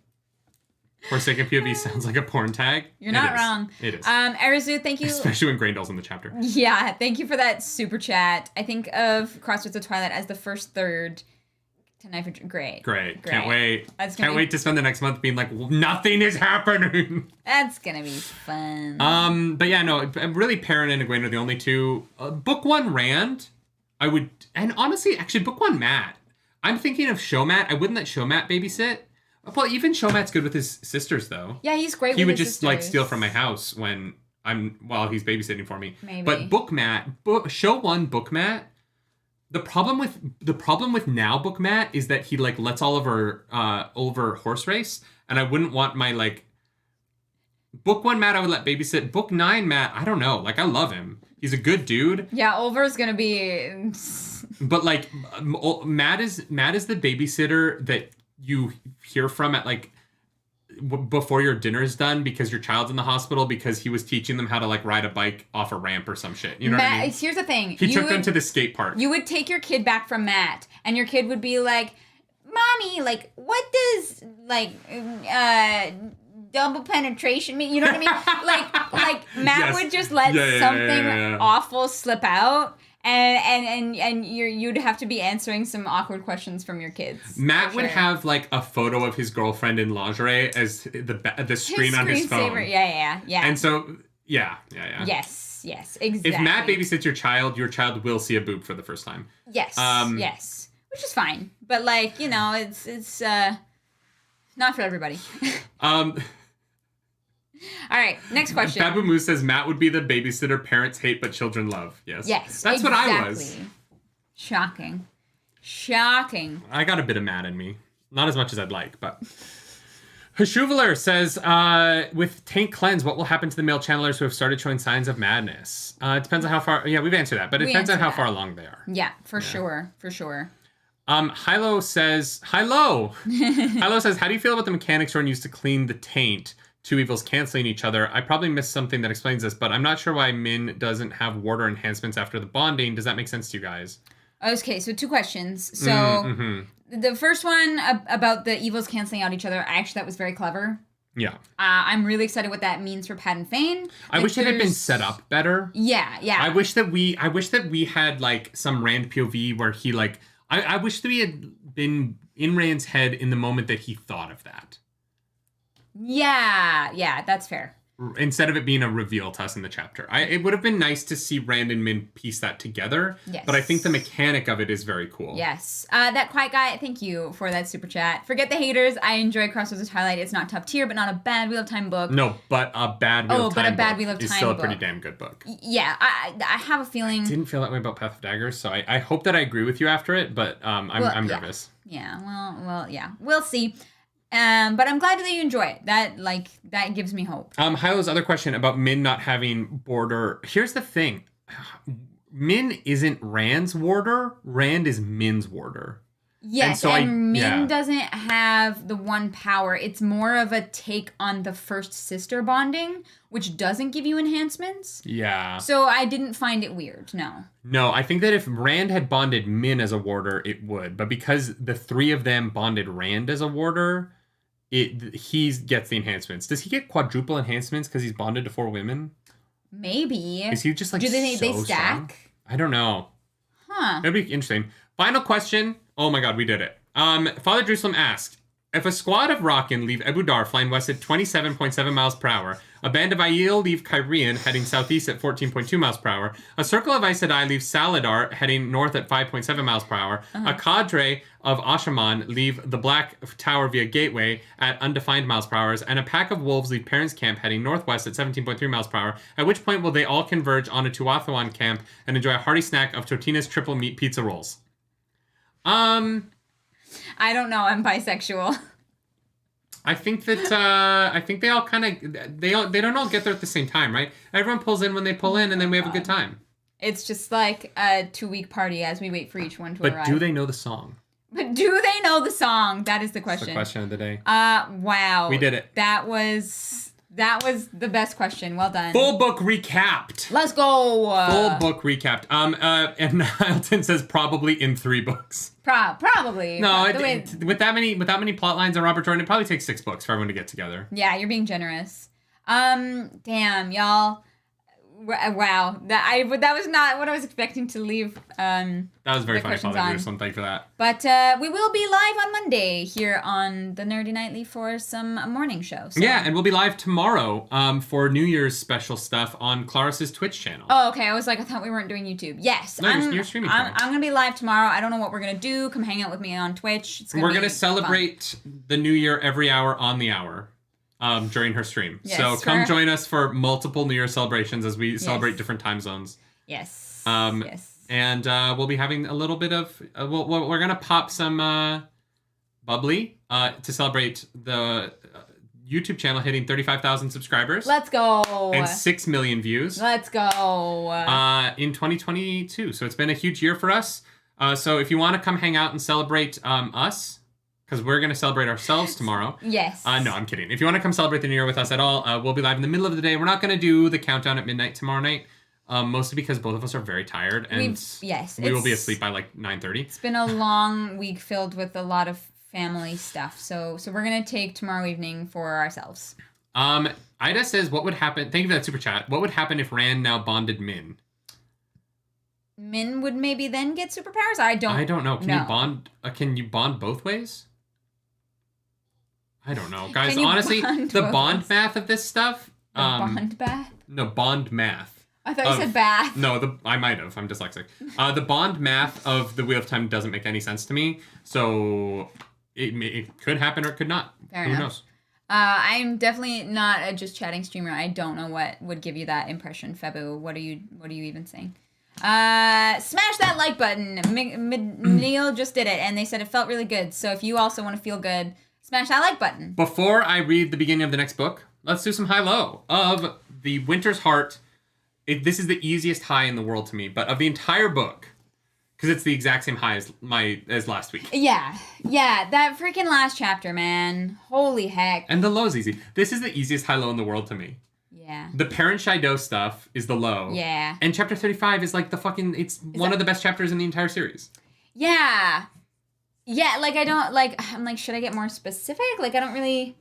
Elaine getting fucked is great. The first sister moment's great. Matt escaping Ebu Dar is great. Uh-huh. But chapter 35. Yeah, honestly, chapter 35's got to be that high. That reaction to Deshiva, I think is what I said. That's... Lord Velos, what do you mean you're going to check out my Twitch? It's good to see you. It starts off with a low and it ends on a high. That's a good book. Yeah. This book starts... Well, no, we said the prologue was good, but chapter 1, and then we just get better and better and better. So that's nice to see. But honorable mention, I think, to the First Sister ceremony. Yeah. You know? I agree with that. Yeah, it's not really a classic high-low this week because I feel like it's pretty universal for us. Oh, wait. I read this first... at the end of last week. At the end of last week. So let's read chapter 1. I read the beginning of the prologue last week. So you're going to read the beginning of chapter 1 this week? Read the beginning of chapter 1. Let's get into... Oh, my God. Come on, you're not surprised. Oh, my God. It's Robert Jordan. Oh, my God. There we go. The prologue is 80 pages long? I can't believe you're that surprised. 80 pages. The prologue. Look at that's the prologue of the book. Methany, thank you for that super chat. Thank you. Nerdy, I asked a physicist about the fireworks. He just finished The Dragon Reborn live on YouTube, and he says it's totally possible. Have a great new year. You know what? Thank you, Methany. Why would you ask a physicist that? Appreciate it. It's not rock. We're not talking about rocket science. We're talking about fireworks science. You're doing the Lord's work. You're great. Fuckers, all of you. Fuckers, all of you. Guys, chapter 1, dice. Dice. Okay, that's a good sign. Boom, we're starting with Matt. That's a good sign. This is the longest prologue in the series. Crazy. It's a 2-hour prologue. Oh my God, how many points of view are in it? At least 7. I bet, yeah. Holy fuck, this is long. Yeah, nobody's surprised. All right.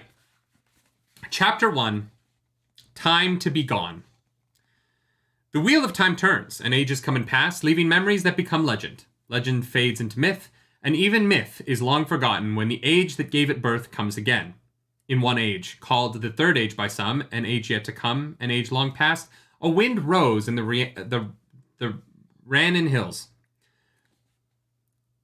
The wind was not the beginning.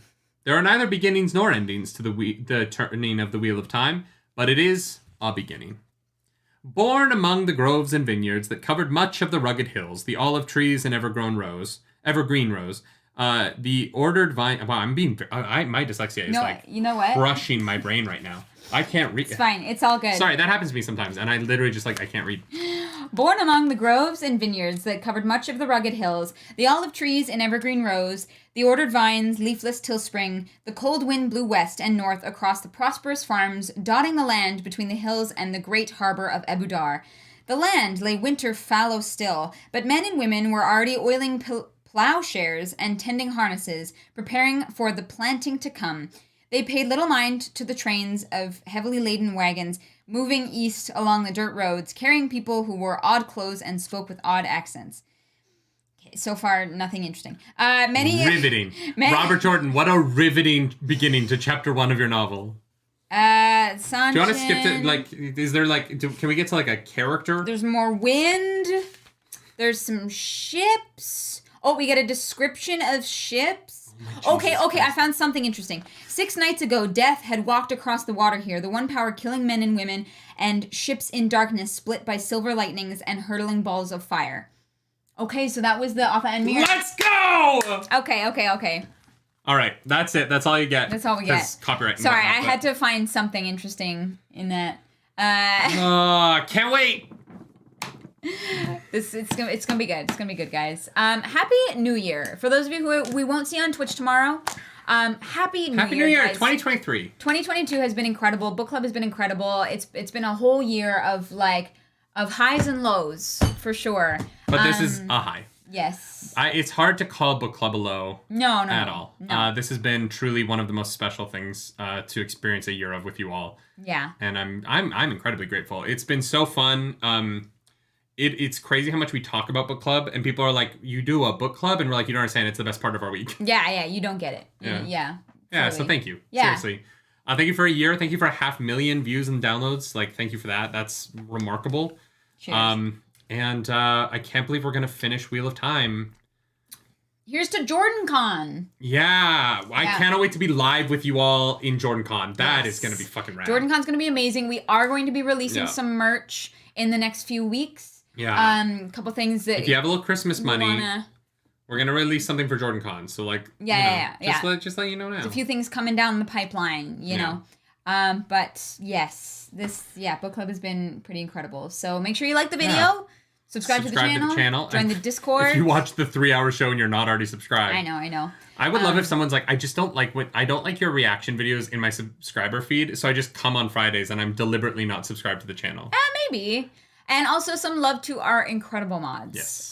Y'all do amazing work. We appreciate the heck out of you guys. Like truly, we could not do this without you. So Monkey, if you're there, what is the split? So we can tell people what to read for next week. Oh, yes. That is in the vote. That is being voted on in the Discord. So if you haven't says at least Jordan Con should be better than Game of Thrones Con. Hopefully. It better be. Fingers crossed. Dear God, it better be. That bar yeah, what was the vote on the split and what are we reacting to? Yeah, we will find that out for y'all and we will announce it. We'll put it in the YouTube feed, we'll put it on Instagram, we'll put it on the Discord. And that'll be all pinned for you guys. Oh, the map. Oh, the map. I'll go get it. Yeah, go get the map. Talk to them. Perry Wolf, thank you for the super chat. This book club wouldn't be the same without you guys. You're both so entertaining and have great character. Thank you. Thank you. We have so much fun doing this, and you know, we didn't want to be a book podcast where we just like talk about the things that happen. I think what's fun about it for us, and hopefully for you guys, is that, you know, we are human beings with takes that are a culmination of how we've gone through life, and that's kind of how everybody is going through this. Oh, we do have a breakdown. Okay, thank you. We will pin that for y'all. So read through chapter 9 next week. Mm-hmm. But if you see this, it says the Wheel of Time on the back. And then when you flip it over, in the reflection, you're going to see what our setup looks like. Look at this map, you guys. Look at how gorgeous it is. Yeah. Look at that. It's so pretty. It's heavy. Like, we haven't hung it yet because we're going to need to figure out, like, a real hanging thing. Well, and it arrived right before we left. But I think it's going to go, like, right here. Well, it depends on how we do the background. I don't know if the shelves are going to stay in the middle. I think it's going to end up there. Yeah, it's just you can't really see. Because it can't go on this wall. Because the wall isn't deep enough, right? Because it's an outside wall. Gotcha. But it can sit there for now. Yeah, we got to figure out what we want to do with the background in this room. It's gorgeous. Mm-hmm. We're very happy that we bought it. Yes. Thanks, y'all. Yeah, thank you. That's a long first section. How long is the first section? Where does chapter 10... It's a good... What chapter is that? 5. So, Fabu, some of the walls only have, like, this much drywall. We can't get through the concrete, and, like, it's just not enough, unfortunately. We tried putting up some shelves before we went, and Nerdy, like, drilled holes and then just put holes in the wall that can't be used. It's a 250-page first section. She's a hefty boy. What the fuck are you guys doing to us? Probably because nothing happens and we needed something to talk about for book club. Yeah. We're reading half of the book in the first. Yeah, basically. Cool. All right. Well, we will see you guys next week. Oh, there's an epilogue in this book. Oh. Okie dokie. Don't read it. 665 pages and we're reading 250 in the first. Week 1, weeks 2, 3, and 4. Huh, interesting. Okay, well, we better start reading today. ASAP. Yeah. Oh, I can sit in my chair and read today. That sounds nice. Yeah. Y'all, at 6 p.m. Eastern Standard Time today, episode 2 reaction for Witcher Blood Origin is going to go up. Yeah. Yeah. Keep an eye out. I think we're doing a chapter 4 audiobook reaction this week. So if you're a member or if you're a Narg here or if you're a patron, the audiobook reactions will go up there. We're not doing the edited versions publicly anymore. But we might make some shorts. I might make a short out of the last one because there was a funny moment. I might make a short out of like the Lanford moment and the Deshiva moment. But, yeah, for sure. Yeah. No, that's fair. Thanks, y'all. Add a sex scene. Smut Corner. So follow us on the internet. I'm at nerdynightly. I'm at Claris Polaris. Time for Smut Corner. Let's do this. What are we doing? Let's go. Where are you adding some sex? Man, it's weird because there was actually sex in this book. So, I know, right? You know what? I'm gonna say that like, Mogadeen is like watching this battle take place and is being like, you know what? This is my time away from Moradin. I don't really want to get involved in this, so I'm gonna go find a nice farm boy to roll in the hay with. And that's how Sounds like more of a Grendel thing to do, but yeah, But I here's see the thing. She's got her soul locked in a box. You'd think that she needs some source of joy in her life. Roll in the hay. Roll. Blue. I do it all day. Blue, thank you so much for 5 gifted memberships. Thank you, Blue. That's very kind of you. Happy New Year. Too generous. You are too generous, but we appreciate you so much. If I'm adding a sex scene to the book, it's the one that happened but was just like kind of like skipped over, and it's Elaine and Avienda sharing a bed. Yeah, we only get to see the morning after when they wake up, but like, do you think Avienda has a pregnancy kink? Is that why they only shared a bed after Elaine got pregnant? I almost just spit gamer subs all over your face. I know. You are lucky I caught myself. I almost just... I should have just done it for the content. Yeah, you should have.